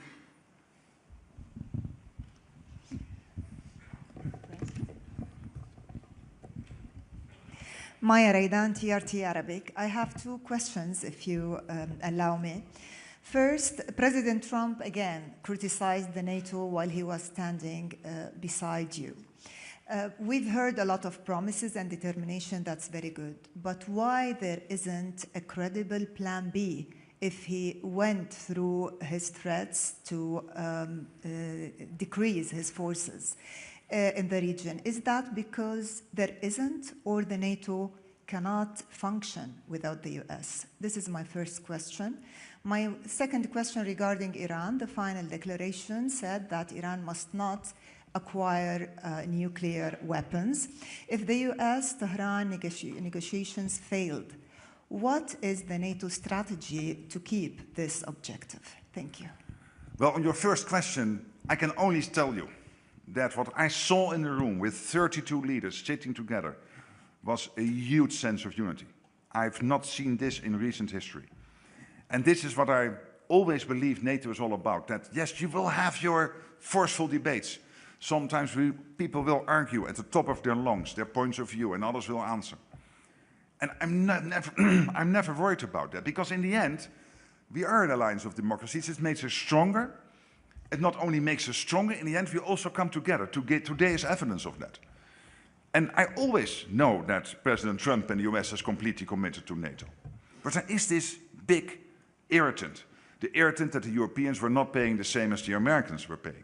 And this is a frustration on the US part since Eisenhower. And this American president has been able to solve this.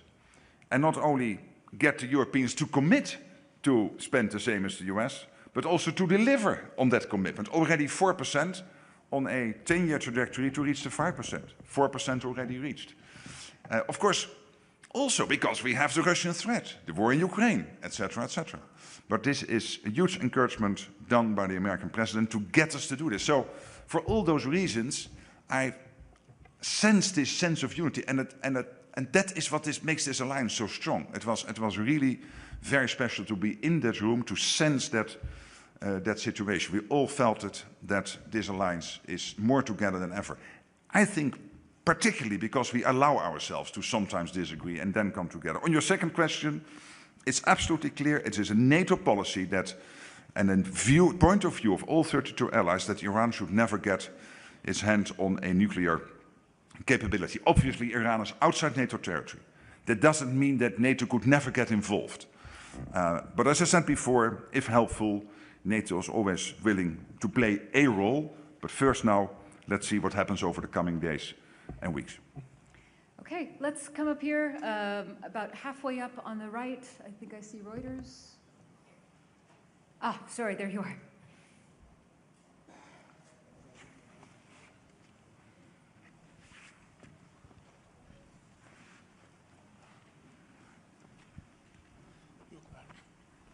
Yeah.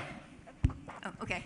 Yeah, we made it. I'm Lily Beyer from Reuters. Hi. Thank you very much for the question.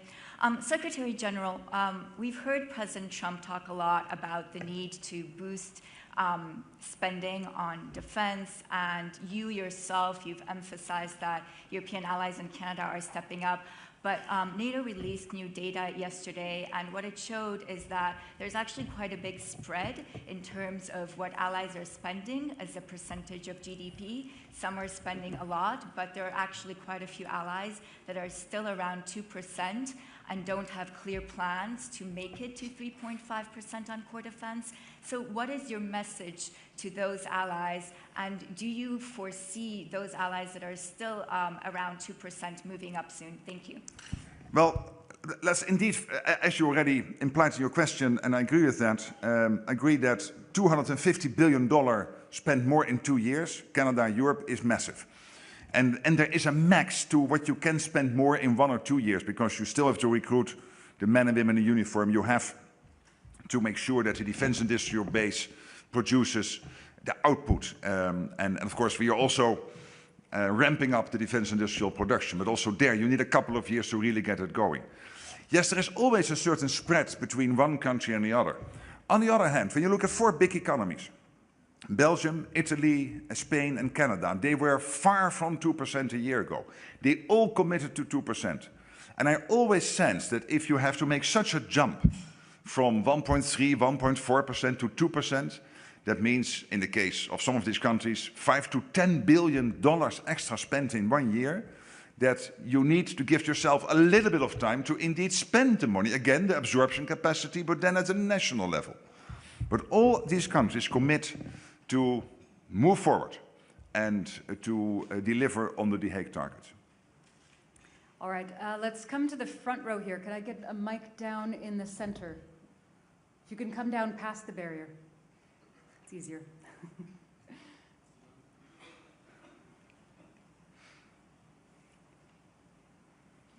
Yeah, the man here, yes, thanks. Sir. Thank you, Alison. Thank you, Mr. Secretary General.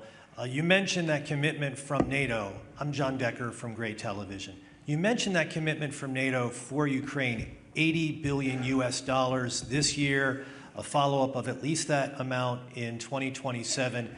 What will it take, in your view, beyond those resources to bring Mr. Putin to the negotiating table? That's my first question. And my second question, we're here in Turkey. What's come up during the president's time here is that S-400 missile system that Turkey possesses. Are you comfortable with that Russian missile system in the hands of a NATO ally? That's my question. On the second question, this is primarily a bilateral issue between Turkey and the United States, and this has been discussed, as far as I understand, also in the bilateral discussions yesterday, or at least the two countries are working on it. So let me not comment. And your first question was on? On what it will take to bring Mr. Putin. Yeah, so on Putin, yes, I said this, I gave that answer on Monday. I stopped a long time ago to try to interpret what is going on in the head of Vladimir Putin. What I do know is that Putin is in difficulty. The economy is doing badly. He is losing around 30,000 of his own people a month, which is terrible news for those families and people. It means he is willing to sacrifice up to 30, sometimes even 35,000 of his own, primarily men, on the battlefield. We see Ukraine striking deep into Russia when it comes to the energy infrastructure, the defense infrastructure, and the front line. He was making some gains earlier this year, and it is now more or less of a stalemate. So he's not doing well. There is this firm commitment now by the 32 to continue the support for Ukraine. I think that is absolutely relevant and very important. And I know that President Trump and his team, with help from everyone who is available, is trying to end this terrible war. He's meeting now, as we speak, with President Volodymyr Zelensky to discuss what can be done more. And wherever we can be helpful, we will be helpful as NATO. But let me not try to predict what's going on in the mind of the Russian president. All right, let's come up here. Financial Times, please.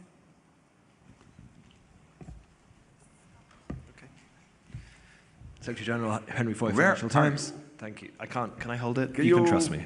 Henry Foy, Financial Times. Nice to see you. Yes, hi. Secretary General, how concerned are you that President Trump has brought back his desire to control Greenland? In January, this sparked a huge crisis inside the alliance, forced you to get involved personally, and almost started a trade war with the EU. Further, you told Trump this morning that you personally will make sure that an agreement on Greenland is implemented. Is that a promise you're allowed to make? Is that not the sovereign right of the Danish and Greenlandic people? Thank you. What the President and I agreed in Davos in January is, first of all, for when it comes to the defense of the Arctic, he absolutely was right. Because there is a huge risk that Russia and China will gain more and more access to the Arctic. And the discussion we had and the deal we made is for NATO, particularly the 7 countries bordering on the Arctic, including, of course, the US through NORSCOM and NORAD, so that means Canada with NORAD, and then, of course, the 5 European allies, so Iceland, Sweden, Denmark, Finland, and Norway, working together, backed up by all the other allies, making sure that the Arctic stays safe. This is Arctic Sentry, launched by the Supreme Allied Commander early February. And then secondly, and here you're right, I'm not allowed to discuss or make any commitments on this second part. The second part is about trilateral talks between the US, Greenland, and Denmark, led by the foreign ministers of the United States, Greenland, and Denmark, basically to make sure that whatever investments when it comes to the Golden Dome or deployment of troops on Greenland will be made in the future, that if Greenland would change its constitutional position within the Kingdom of Denmark, that these commitments, these deals are still valid. And that's why also Greenland is involved in those talks. I'm not involved in those talks, so your question, are you allowed, etc., on the second part, this is up to the 3 parties. These talks are ongoing. When it comes to the first, of course, it is my role to work with our military leaders to make sure that we implement this Arctic Sentry, and that's exactly what we are doing. All right, we'll stay right up there, just next to him. Bloomberg. Secretary General Andrea Policiano from Bloomberg News. Good afternoon. Will there be, I'm here. Hi, I see you, yeah. Will there be a summit next year in Albania? If not, when? Thank you. The next summit will indeed be in Albania. That was the decision in The Hague. So the summit now in Ankara and then the next summit in Albania. So from now on, of course, the next summit is not in Ankara because we are in Ankara now. So the next summit is in Albania. And of course, we still have to decide on the exact timing. Okay, and then let's come down here in the second row, right here.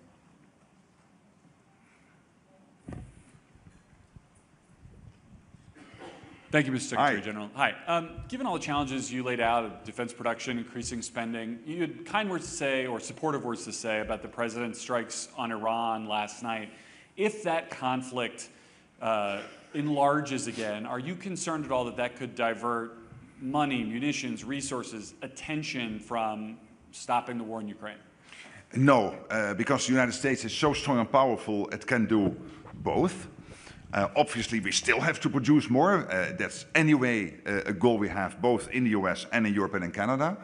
But when it comes to Iran, degrading the nuclear capability, degrading the interballistic missile capability of Iran, crucial for the Middle East, crucial for Europe, crucial for the whole world.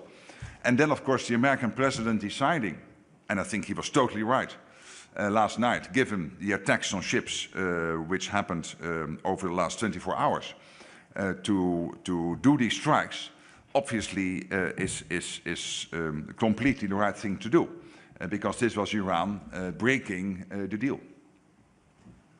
All right, and then right here in the center, yes?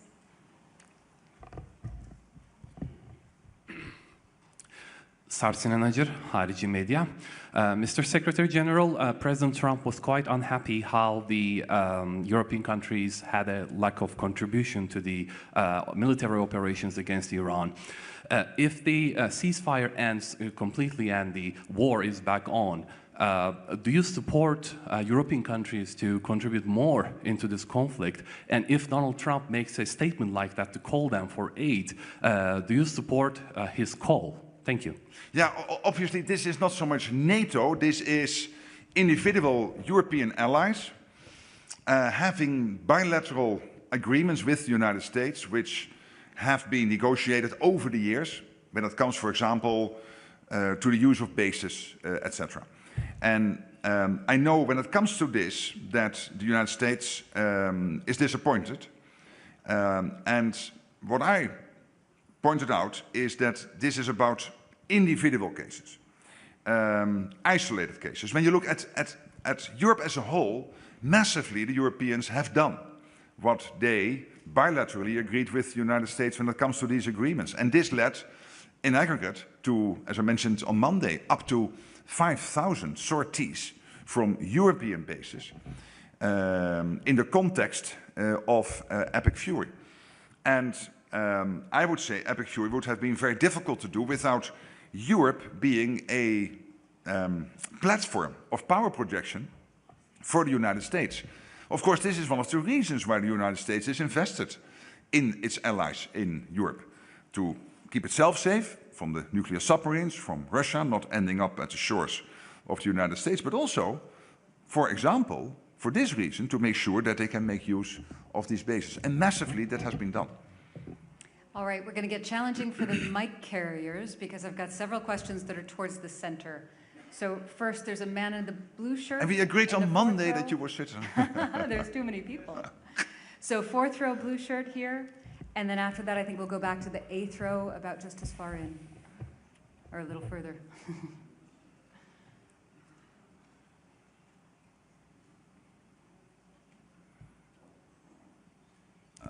Thanks for the opportunity. Yilmaz Akıncı from Al Jazeera. My question is, President Trump was mentioning today that the peace deal is over for me with Iran. And just a couple of minutes ago, he said, we will hit them hard tonight. So what is the NATO standing in the sense, especially there are certain countries like Spain is not really collaborative with NATO ally. Will NATO really fully support this attacks or involve, especially when the topic comes to Strait of Hormuz? Well, first, political. So the political position of NATO is clear, over the years, always been clear, that Iran should not have a nuclear capability, should not have a interballistic missile capability. So there's no doubt about that. That's the political side. Then the practical side. NATO itself is not involved. This is outside NATO territory. But as I just mentioned with your colleague, there are, of course, these bilateral agreements the United States has negotiated over the years with individual allies in Europe. And again, when you looked at the situation between the end of February and mid-April till the ceasefire started, up to 5,000 sorties from European bases, I think this is evidence that European allies have delivered. Okay, all right. Towards the center in the eighth row. Do we have a mic moving? Is she already there?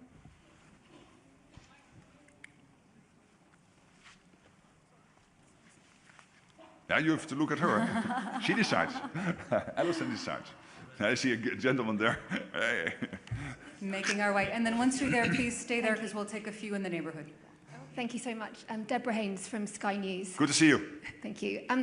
You know Donald Trump well. Can you just give a sense from your perspective, do you think that he is more committed and more enthusiastic about NATO and NATO membership now than he was a year ago, given all the allies have done in terms of ramping up defence spending? Or are you seeing that these outbursts against the UK and others over failing to join the fight against Iran, his desire for Greenland, that actually he is as unhappy as ever before with NATO, maybe even more so?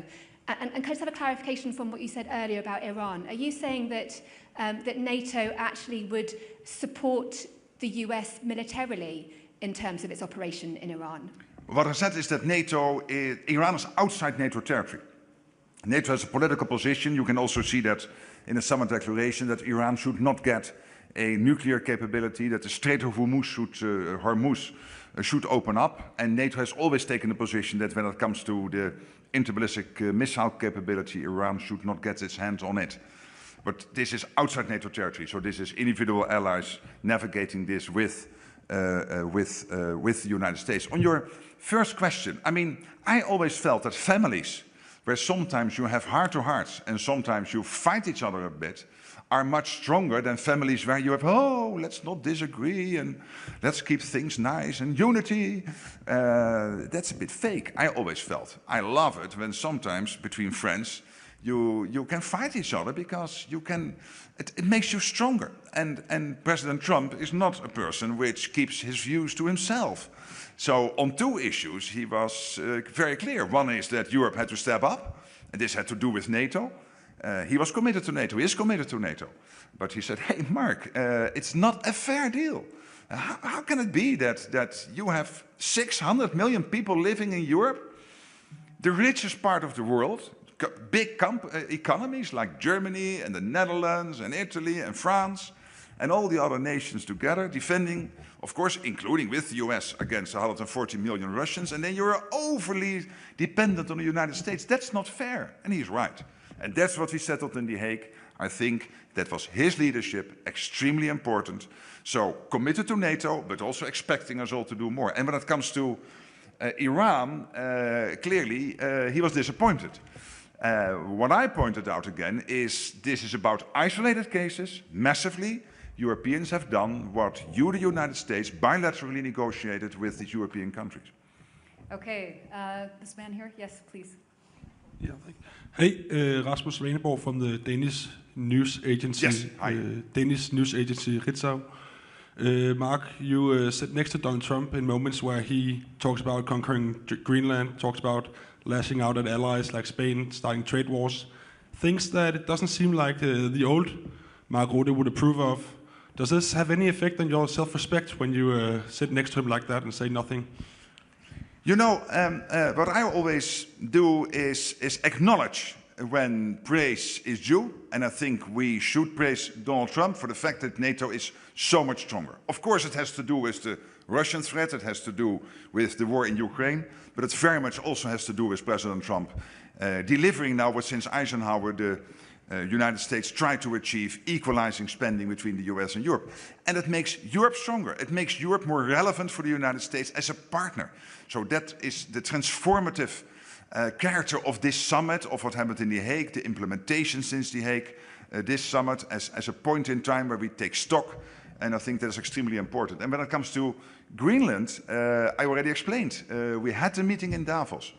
And I said, I agree with you when it comes to Russia, when it comes to China, gaining access to the High North. But let's do this together. We have NATO for this. Let's work together on this. This is exactly what we are doing. Okay, we have very little time and still lots and lots of questions. So the woman who's standing here. Thank you very much. Thank you, Secretary General. Yes, hi. Emel Akan from the Epoch Times, New York-based media outlet. I have a question on Russia. Russia is facing energy crisis, fuel shortages. The entire country is facing gasoline shortages. How do you see this impacting the war in Ukraine? And do you ask or do you expect President Trump to impose more sanctions on Russia? Well, clearly, Ukraine is very successful in hitting the energy infrastructure in Russia. In Omsk yesterday, they claimed, and I think the Russians almost, well, I have this from the media, so I didn't get this confirmed from other sources, but I guess you reported this correctly, some of you did, at least yesterday, that they have been successful in striking deep into Russia, which was one of the biggest refinery plants in Russia. And this is part of a pattern over the last 2 months, where the Ukrainians are more and more successful in hitting the vital energy infrastructure in Russia. This is having an impact on people driving cars, ending up at the gasoline stations. There was news yesterday that they had to put out mobile toilets because people had to wait all night for gasoline. Well, I can assure you one thing as a politician.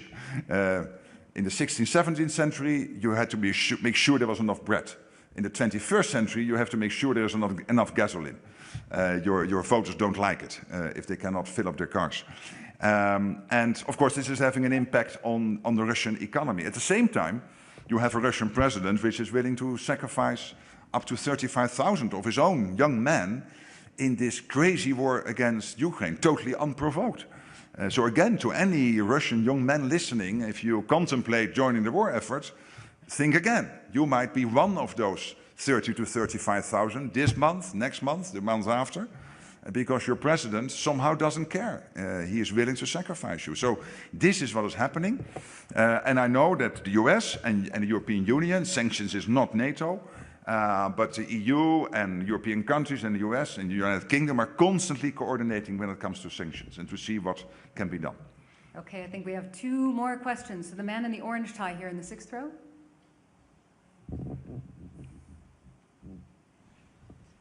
Hi, Johannes Perterer, Austrian National Television and Radio, ORF. I'm just curious about what NATO, at the end of the day, is really about. We heard a lot about defense spending and about following interests and about hard power politics, let's say.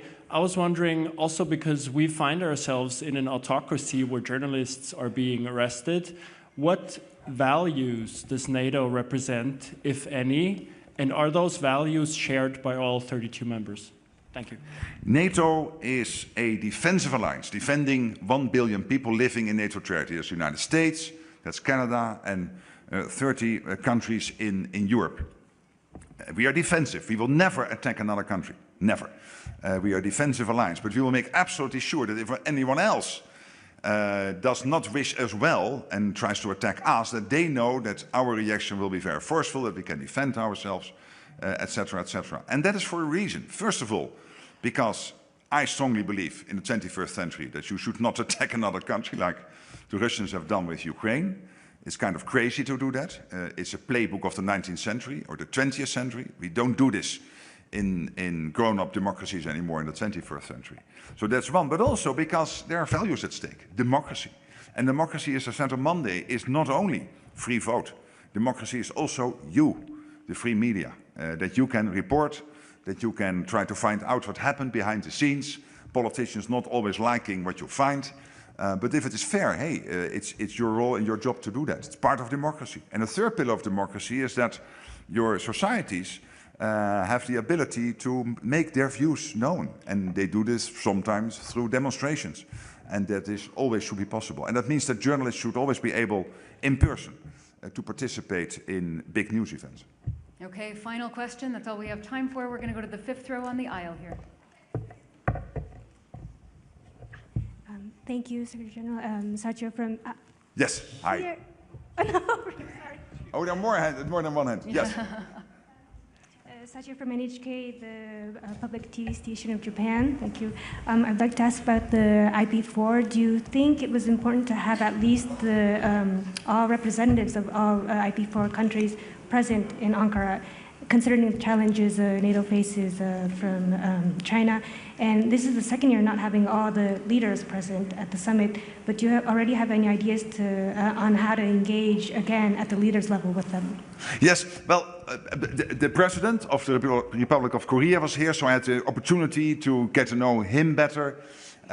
He and the First Lady participated in a dinner last night, and we had very senior representatives at the level of defense ministers and or foreign ministers of New Zealand, Australia and Japan. So I myself have my engagement with the leaders of these nations, so it's not necessary that always all the leaders are here. I was very happy to meet the Korean president because he is relatively new. We spoke a couple of times on the phone. This gives the opportunity to get to know each other better, and I traveled myself last year to Japan. And I might do other trips to the IP4 countries in the future, because this is an important relationship. And we said yesterday it is important because this is about the acknowledgement that the two theaters, the Indo-Pacific and the Euro-Atlantic, are more and more interconnected. You cannot separate the two. That doesn't mean that you want to extend Article 5 to the Indo-Pacific. That's not the goal. The goal is to work as much together on defense industry, on innovation, on standards, also exchanging views on defense spending, how to do that in the best way. We have now experienced in NATO not to prescribe in detail how many tanks or how many fighter jets, but what should be the battlefield outcomes we want to achieve by each nation's contribution to the collective defense. So this was a very useful discussion. I think we all felt that. Alison, there is one lady over there who who really tried for some time. Is it okay if we do one more? One more. It's you, and then we stop. Because I think there are other presidents and prime ministers also wanting to address you and get your questions. Thank you so much for this opportunity. Ecem Toplar, Haber Global TV. Anti-Turkey rhetoric continues to flow from Greece, which persists in its illegal militarization activities in the Aegean. Greek Prime Minister Mitsotakis stated, "My country still faces an open threat of war from Turkey." How are these statements by Greece received within the alliance? Thank you. Yes, well, I've said before, when it came to other issues, sometimes between allies, and that can always happen. We have an alliance of 32 nations, so there might be bilateral discussions, and then obviously, unavoidably, I will get the question, what is my view on this? But of course, I'm not a commentator. I'm there to maintain the unity, at least trying to do my best to maintain the unity of the alliance, and that means that when there are discussions or sometimes irritants between allies, that I do not comment in public, so that I can be behind the scenes, if necessary, if so wanted by any of the discussing countries, helpful. Thank you so much. It was really great to see you on Monday, to see you today, earlier today. You're amazing. See you next time. Thanks. Thanks very much.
That's a lot of press.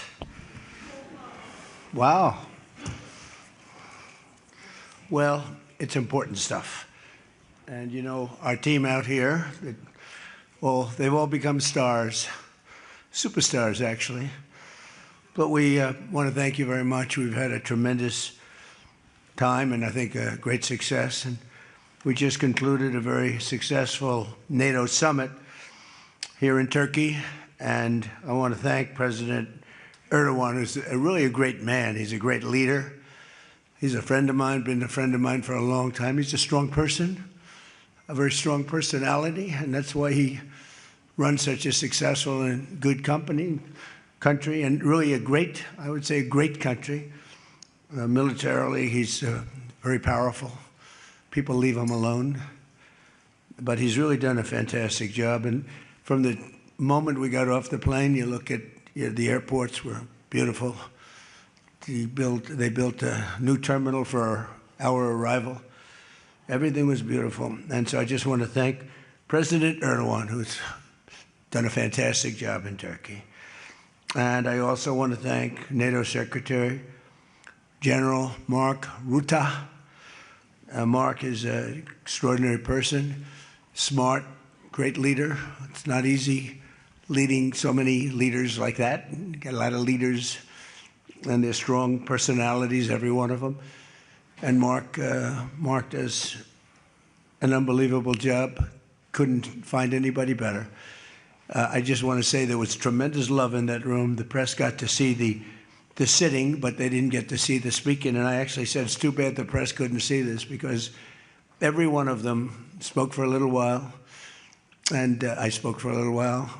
And it's a lot of speeches. We kept it short, but it's too bad the press couldn't have seen what we were doing in that room, because it was very smart people, and they have a lot of good in their heart, not evil, good. And they're doing a great job for their country. The world is doing well. We have, as you know, the oil is down. We'll see whether or not we keep it down. We should keep it down. We're doing things that should have been done 47 years ago with Iran. And I just want to say that throughout my first term and over the past 18 months, the United States has led a historic effort to dramatically increase the defense spending and to have equipment that no other country in the world has. When you look at Venezuela, when you look at Iran, essentially demolished their military in a couple of weeks. They had a good military, they had a good navy, they had 159 ships, everyone's at the bottom of the sea. They had hundreds of airplanes, they're all gone. They were all lying burned up on the runways. They were totally decimated, their radar's gone. Everything's gone, their leaders are gone, frankly. And their combat capability is pretty low. They have a small percentage of missiles left. They have some of the launchers, missile launchers left, call them launching pads, but most of that's been destroyed too. So we have the strongest military in the world by far, not even close, everybody admits it. Last year's summit in the Netherlands was great also, and we achieved an unprecedented agreement to increase the annual defense spending, and it's the benchmark, raising it from 2% to 5% of GDP, which everybody said was impossible. And now they're all thanking me, and most of the countries have agreed to it. We have a couple of that didn't, but I have a feeling they're going to, and pretty quickly. In fact, today they were very positive. One of them in particular was, I didn't think, a good team player. Today was a great team player.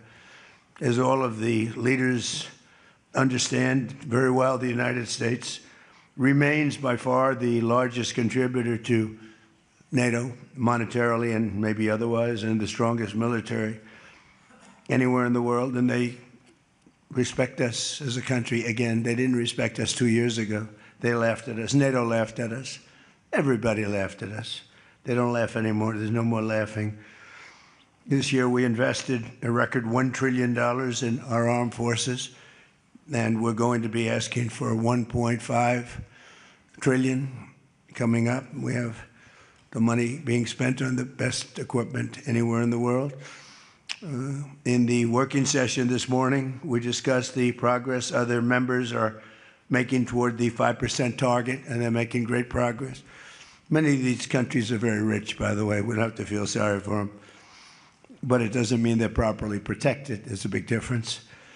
Some have truly answered the call, and others are making big changes and will be answering the call. I think I can say in all cases they're going to be answering the call. And we'll be taking in over $1 trillion a year toward defense.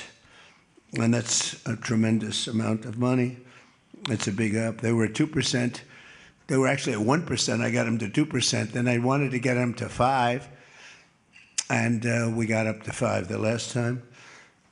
And they're, you know, just again, if you could have seen the respect and the love in the room, and it's love really for the country, for our country. I don't want to say me because you'll say, oh, he's so conceited. He's such a conceited person. But they do. I mean, you know, they like the job I'm doing. They said, sir, we love you. These are grown people saying that. Isn't that nice? Maybe, I don't know, maybe they're trying to get to me. And in a way they did, because there was tremendous unity in that room. And I urge all nations to accelerate their plans to get the benchmark as quickly as possible. The benchmark is going to be that 5% number. That's the number it should have been for years. As a result of the commitment we achieved last year, defense spending of other NATO members surged by more than almost $150 billion in 2025, and much of that money is being spent on American-made equipment. They all want American-made equipment. We're pushing very hard to have the defense companies, and they're great. We make the best equipment. The Patriots and the Tomahawks and everything we have is considered to be the best. Not by me, it's everybody wants it. I wish we made it faster because we could sell as much as we could make. And as you know, I had Lockheed and every one of the companies, all of the companies who are Raytheon as an example, Boeing. So many of those great companies are now building plants. They had big plants, but they were using them 24/7. I said, that's not the way to do it. You have to build more plants. You don't have to just go overtime. No tax on overtime. Remember that, please? No tax on overtime. Those people are happy. But they were doing literally 24 hours to get the Tomahawks done and the Patriots done and all of the other defensive and offensive equipment done. It's the most sought-after equipment in the world. You saw that with Venezuela, where they had a lot of great equipment. It wasn't ours, and it didn't work. Our equipment works, but we have to produce it faster for other countries. For everybody, including ourselves, we have to produce it faster. So we think within a year and a half max, we'll be, instead of waiting for a year or 2 years, we'll be having it on a 2-week wait, maybe a 1-week wait. That's what I want. And it'll do really well. A lot of people are, just waiting. They're waiting. They want to get this defensive equipment, maybe in particular the defensive equipment, but offensive and defense. As much of that money is being spent on American-made equipment. That's the money that the European and Canada are spending, European countries mostly, and Canada. And they're spending that with the United States, largely. And it's American-made, made in the USA, as we say. Weapons, munitions, supporting thousands of American jobs. This will increase. We have the highest number of jobs. Right now, we have the most people working in the United States that we've ever had in the history of our country. We have the biggest investment ever made, $19.2 trillion. That's 6 times more than we've ever had. Think of it, 6 times more. And what did that were tariffs. Without the tariffs, I think we would have done fine, like at about 2 or 3. The last administration had much less than $1 trillion invested for 4 years. We have $19.2 trillion invested in 1 year. We haven't gone into the extra almost a half a year, 1.5 years. Those numbers won't come out for a little while. So we have 19.2 trillion, not billion, not million, trillion with a T, invested in plants and equipment that's being built all over the country. Eli Lilly is building plants, big drug, Merck, all of them, the drug companies are building. The car companies are building like crazy. In fact, as you probably saw a big announcement yesterday, Toyota is leaving Mexico and they're going to build one of the biggest car manufacturing plants in the world in Texas. That's because of the tariffs, because we don't mind if you build in Mexico, but if you build in Mexico, you have to pay 25% tariff. If you build in Japan, or if you build in any place, China is a much higher tariff. It's 100% tariff because we don't want to lose our jobs. We don't want to have our workers lose their jobs. We have the largest number of plants being built for the most money ever in the history of our country. Car plants, AI plants, and all other plants, pharmaceutical plants, chips. We're not giving anything. All we're saying is, if you don't start, we'll give them 1.5 to 2 years to build their plant. If they don't have that, they have to pay 100%, 200%, even 250%. If they make a chip, or if they make a car, if they make pharmaceuticals. So the pharmaceutical companies are moving in at record levels. There's never been anything like what's happening. Let me put it a different way. I'll put it to you in a more broad fashion. There has never been anything like has happened with this country or any other country in the history of the world. There has never been growth. There's never been manufacturing plants being built. We have so many being built. And in the big ones, like AI, some of the AI, we let them build their own electric plants. We force them to build. We don't want it because the old grid that we have wouldn't be able to supply it. They need, just as an industry, more energy than the entire country produces right now, when you think of it, which is incredible. So take all of the energy that the United States produces, and that one industry, which is so big, so powerful, it needs more than that. In fact, some people say almost double. So this was my idea. I said, you can never service that. You can't reinvigorate the grid. You can make it better, but nothing like that. You wouldn't be able to build. And we're leading China in AI, in just about everything. But we're leading China in AI. Even in TikTok, I was watching somebody say, oh, the TikTok deal, it's so bad well, because they say the deal was incredible, but they think the word that gets out is bad, except the numbers just came out, and I'm #1 on TikTok, and all I do is talk about communism, right? So it's sort of good. I used it to get elected, too. But, you have to get your word out. But the numbers came out just a little while ago, and I was #1, some ridiculous number. I never heard of numbers like that, but #1. And all these entertainers are number 27, 29. It's crazy. I don't even understand myself. But that means that my word's getting out about how great our country is, how successful our country is, and how bad communism is, and how bad these lunatics are that are running for election that don't sound good, don't think good, and don't look good. I don't see any looker. I don't see anybody with the look. You need the look, I guess. You need something, but they don't have it. And I think they'll fade fast. And it's not social democrats. This is not a social democrat. These are communists that are running. And they don't want God. They don't want successful things to happen for our country. They don't want to have a successful country. I think they're sort of crazy. As European nations rebuild their militaries, American equipment will be the largest beneficiary. The defense companies are going to be making most of that equipment. They want the American equipment because it works better. It's not a question of anything else. We make the best equipment in the world. And to that end, I provided other leaders with an update on the steps we're taking to rapidly scale up production in the United States. And they wanted to hear that because they don't really want to get it in 4 years, 5 years. They want to get it like in a week. And we'll actually be at a point like that in the not too distant future with the plants that are being built. The defense plants, it's incredible. Lockheed is building, I think, 5. Some of them are building 3, 4, or 5, and they're big ones.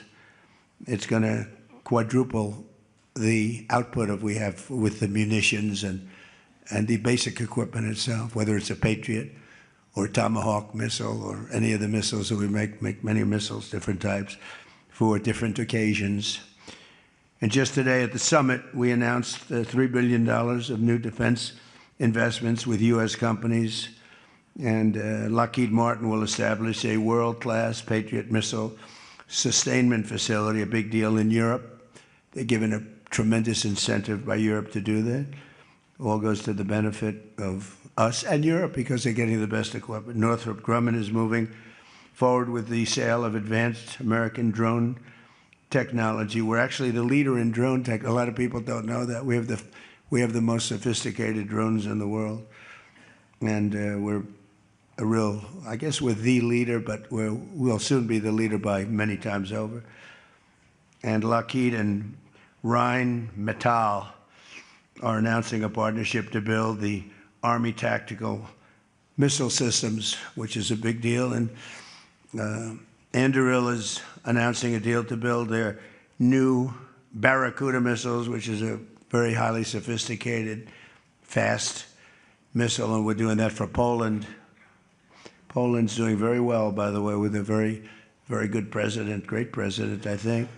All of these agreements directly benefit the U.S. defense industry and base, and what it really does is it means jobs. And again, I have to just say that when Toyota announced yesterday, I wasn't that surprised, but everybody wanted to get that. That's the largest, I think it's going to be the largest plant in the world, car plant, and they're moving into the United States. And again, they're doing that to avoid paying the tariff, because if you build your product here, you pay no tariff. If you don't, you pay a 25% tariff, depending, 35% sometimes 100%, 200%, depending on what the product is. As an example, we're doing great on steel because we charge tariffs. So now all of a sudden the steel industry, which was absolutely dead a few years ago, I revived it in my first term, pretty good. And then they blew it in the Biden term. What a shame. They just blew it right out the window. They had no idea what they were doing. And I quickly revived it at the beginning of this term, year and a half. And the steel business is through the roof. We don't even make aluminum anymore. Now we're going to have the largest aluminum plant in the world being built in Oklahoma. I love Oklahoma. 77 out of 77 counties, 3 times. And it's great. It's a great state. They're going to be building the largest aluminum plant in the entire world in Oklahoma. It's starting very soon.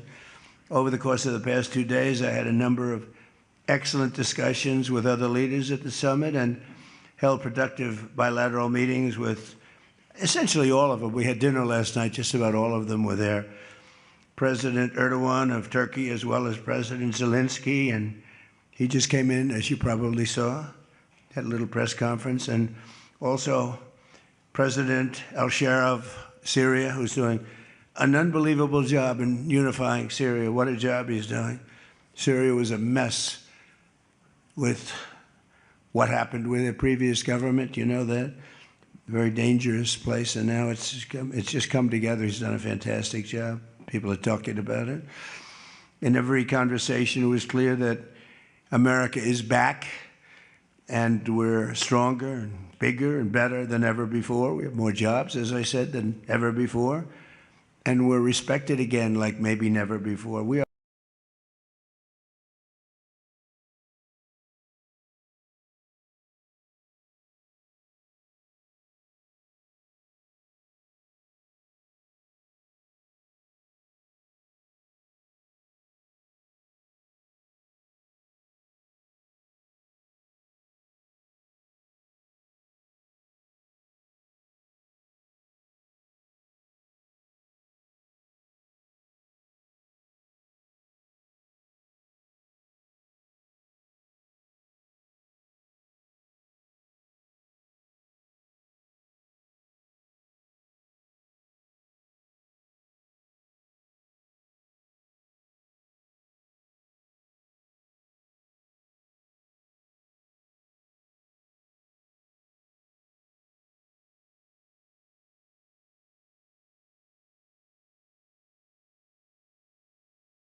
He's a handsome guy, but he's very insecure.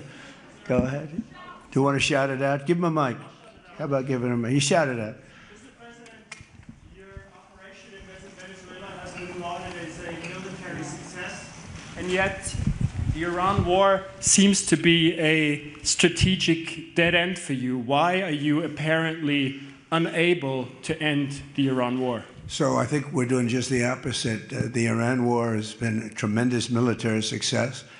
And, you know, I can only answer the question by saying they're not going to have a nuclear weapon. I think it's been, I was there for one reason, that Iran cannot have a nuclear weapon. I call it, we denuclearize Iran, and that's happened. They will never have a nuclear weapon.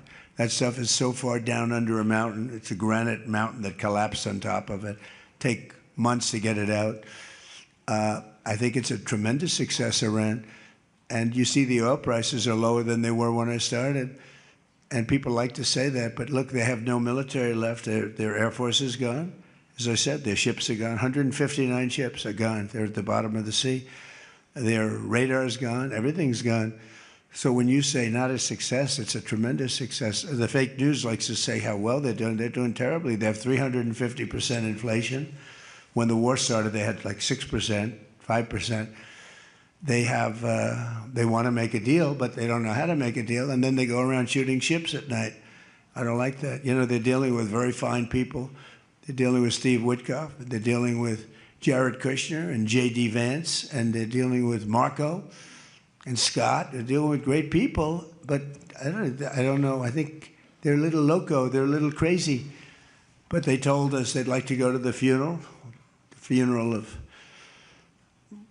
a very, a person who was, killed a lot of people. Khomeini killed a lot of people over the years, and there for a long time. Don't forget, what we did should have been done 47 years ago. It could have been done any time within 40. This has gone on for, they were the bully of the Middle East. So they're a much different country. Now, in one day, all of their anti-aircraft things are gone. That doesn't mean they're not going to get a plane at some point. But all of it's gone. Everything's gone. Their leaders are gone. They had leaders, they're gone. And they had another set of leaders, they're gone. Now they have another set of leaders, they may be gone. Who knows? And you know what? I may be gone too, because I'm their number one target. It's out all over the place. I'm their number one, because they're scum. That's the way they act. And that's the way they've done it for 47 years. But I'm doing what's right for the country. I'm doing really what's right for the world. They have to be stopped. And they've killed thousands, hundreds of thousands of people.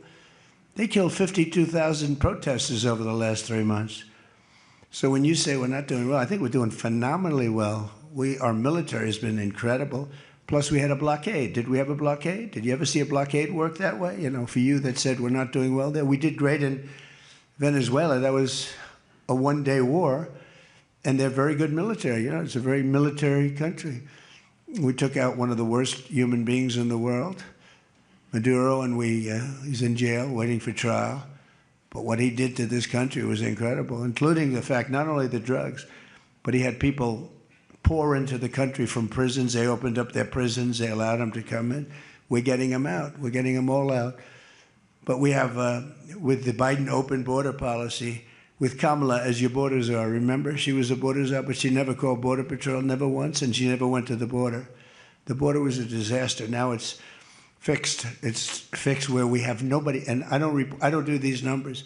0 people come in through our border, through our southern border. 0.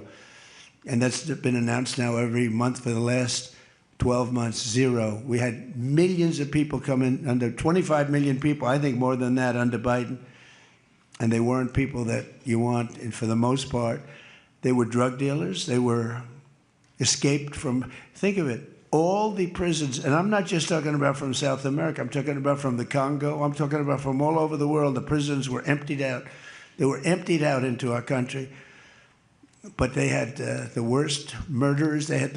We had people allowed in our country that should never, and they walked in through an open border policy. And all I'm saying is that you're lucky we won this election. Yeah, please. Go ahead. Go ahead. No. Yes, go ahead. Thank you, Mr. President. Iris Tao. Who you with with? NTD Why don't you say your Television. name and who you're with? It's always helpful. Thank you, Mr. President, for doing this. Iris Tao with NTD, with a sister media with the Epoch Times. Okay. On communism, you've been issuing a wake-up call to Americans at home about the dangers of communism. And now Yeah. you're speaking on the world stage. What's your message to people both living under communist and socialist regimes, but also people living under democracies like in Europe and America who might not have realized how close communism has come to home? Yeah, that's a great question, actually. But look, I want to get the word out because what's forming is communism in the country. And communism's easy to sell. I would be the greatest communist in history. I'd be right up there with Lenin. I'd be as good as anybody. You've got free rent for the rest of your life. What they don't say is that you'll be living in squalor in 12 months. You've got a free house. Would anybody like to have a free house? We'll take it away from somebody. We'll give it to you. You'll have murders all over the place. Communism's a disaster. It's been proven to be for thousands of years under different names, but same thing. It's very important. And, you know, it's funny. One of the reasons I do so well with Hispanic people, I set a record, Republicans. I get great numbers for the election, helped me get elected in a landslide, the Hispanics, because a lot of them came from countries that were essentially communist. You know, whether you call them radical socialist or communist is not that much, but there's a little difference. When they say social democrats, we're social democrats, it sounds so nice. It's not nice, it's a very dangerous term. So I do talk about it, and I talk about it on TikTok, and I talk about it everywhere. I talk about it here. And you're right, it has become international, but it's never worked, and it's not going to work. What is working is the United States. And think of it, we have more jobs than we've ever had. People are making more money than they've ever made. I'm talking about workers now. I'm talking about workers. They're making higher salaries than they've ever made before.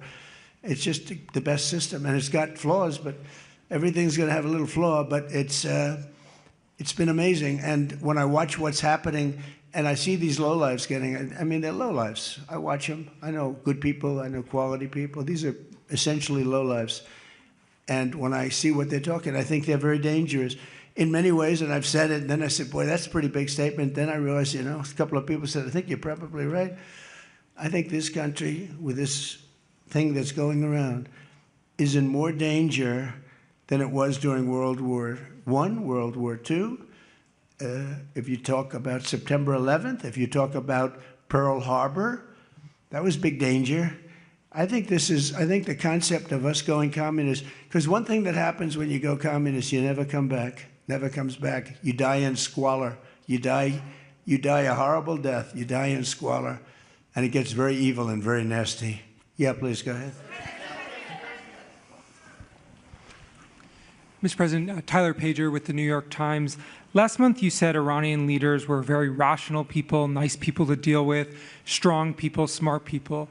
Today you said they were scum, sick people, and being led by sick people. What changed, and do you think they're... I got to know them. So I've said that about a lot. Now, when you say rational, I think they're much more rational than level 1, level 2. Level 1 is gone, level 2 is gone. This is level 3. I think they are more rational, but based on their actions over the last week or two, they're not doing a service to the people. And I think more than anything else is I got to know them. And I'm not sure I want to make a deal with them. We can play games, but I'm not sure I want to make a deal. I just finished the job. Yeah, please, go ahead. Go ahead. Go ahead. Go ahead.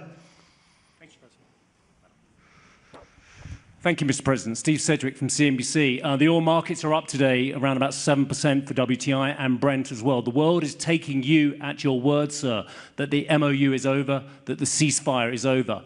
What happens next, sir? Are we on the cusp of a full-scale return to full conflict? Well, I'll tell you what happens next. We're never going to see Iran have a nuclear weapon because that's much more important than the numbers you're talking about. The prices of oil are dropping like a rock. Now they'll be up a little bit, and this will end very quickly. We have an oil glut right now because we got all those boats out of the strait, and it's going to drop, and I've predicted everything.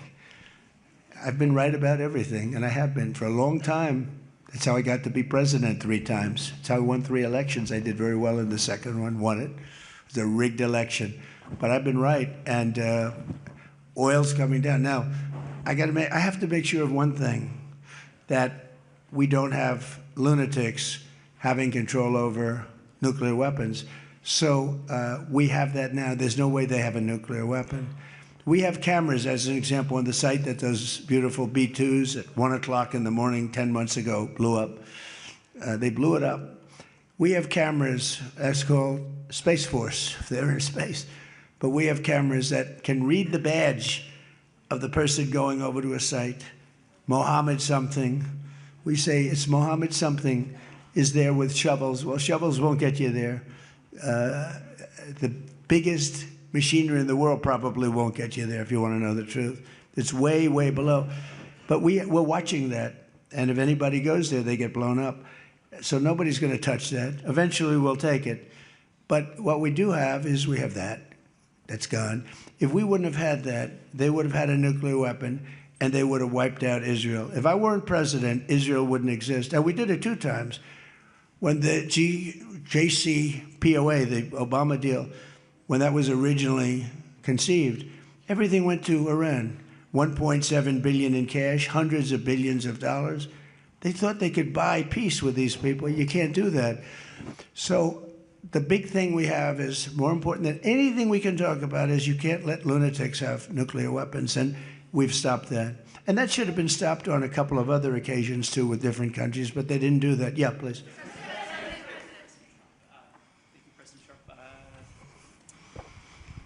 Stephen Nelson from the New York Post. I'd like you to address speculation that you're leaving Ankara not in the new Air Force One because of security concerns involving Iran.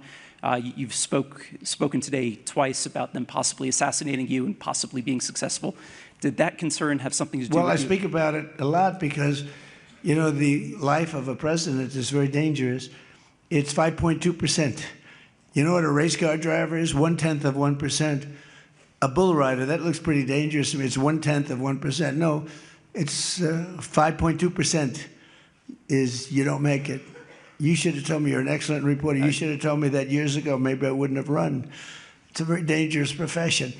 No, I'm #1 on the kill list for Iran. They're lovely people. I'm #1. So I don't know. I can't tell you that, but I don't really care because I'm doing my job and I'm doing it, I hope, better than anybody's ever done it because we have a country that's hot and really, really successful. But I mention it only because it's on the list. I mean, it came out. There was another list came out yesterday, and I'm #1 on. I like being #1 on TikTok better, but I'm #1 on the list for killing.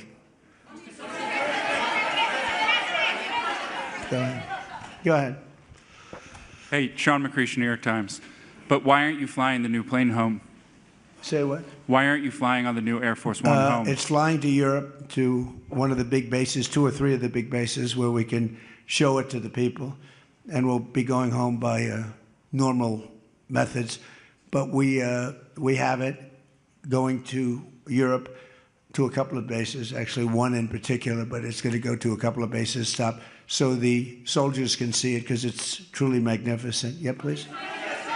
Go ahead. You want to go? Okay, go ahead. Mr. President, Harici Media, Tunç Akkoç, Türkiye. Mr. President, it seems that the war with Iran may start again. What do you expect from your European allies? I don't think it's going to start again. I think it's going to go very quickly. They hit a couple of ships, and so we hit them much harder. When they hit, we hit 10 times harder. You know, we hit much harder than they do. We have a lot better equipment than they do. We may even, somebody asked before, do you think you'll hit them tonight? I said, we might. Yeah, we might. But when they hit, we hit. You know, it's what we use their language. We speak their language. No, I don't think so. I think anything that happens is going to be over very quickly, and we'll only make it safer, including for oil. Oil is going to be very free, very easy, and it's going to happen very fast. We have the Hormuz Strait. The boats have pulled out. I mean, there's a gusher of oil right now. We have a lot of oil. And no, anything that happens is going to happen very fast. We're not looking for long term. Okay, go ahead, Red. Mr. President, you said today, Ines de la Cuetara with MS Now. You said today that countries. You're with who? MS Now. MS Now, that's a failing network. Why would you want to work for them? MS Now, can you imagine? They wanted to get away. They took the name NBC because they were embarrassed by it. Go ahead, let's go. When do you hear this question? You said today that countries like Spain, Italy, and the UK were not there for the U.S. in its war with Iran. Should those countries be attacked, will the U.S. be there for them? Well, I'll tell you what. Number one, Spain has been very bad, but Italy's been good, and almost all of the countries have been good. They just had a bad moment. They didn't help us. We didn't need the help, but if we would have wanted the help, I said, by the way, if I want help, Sir would rather remain on the sidelines, and I didn't like that answer. UK gave an answer that was sort of weirder than that. They went out. I said, would you like to help? They said, we do, but we want to wait till the war is over. This was not in the spirit of Winston Churchill. So, yeah, I mean, I'll tell you what, I can only say if there's one word that comes out of today, it's unification. I've never seen anything like it. Every one of those countries, they love us, they love each other. That was tremendous unification. It was a nice thing to say, and it was a very fair question, too. Yeah. Green? Green? Yeah, you're wearing green, right?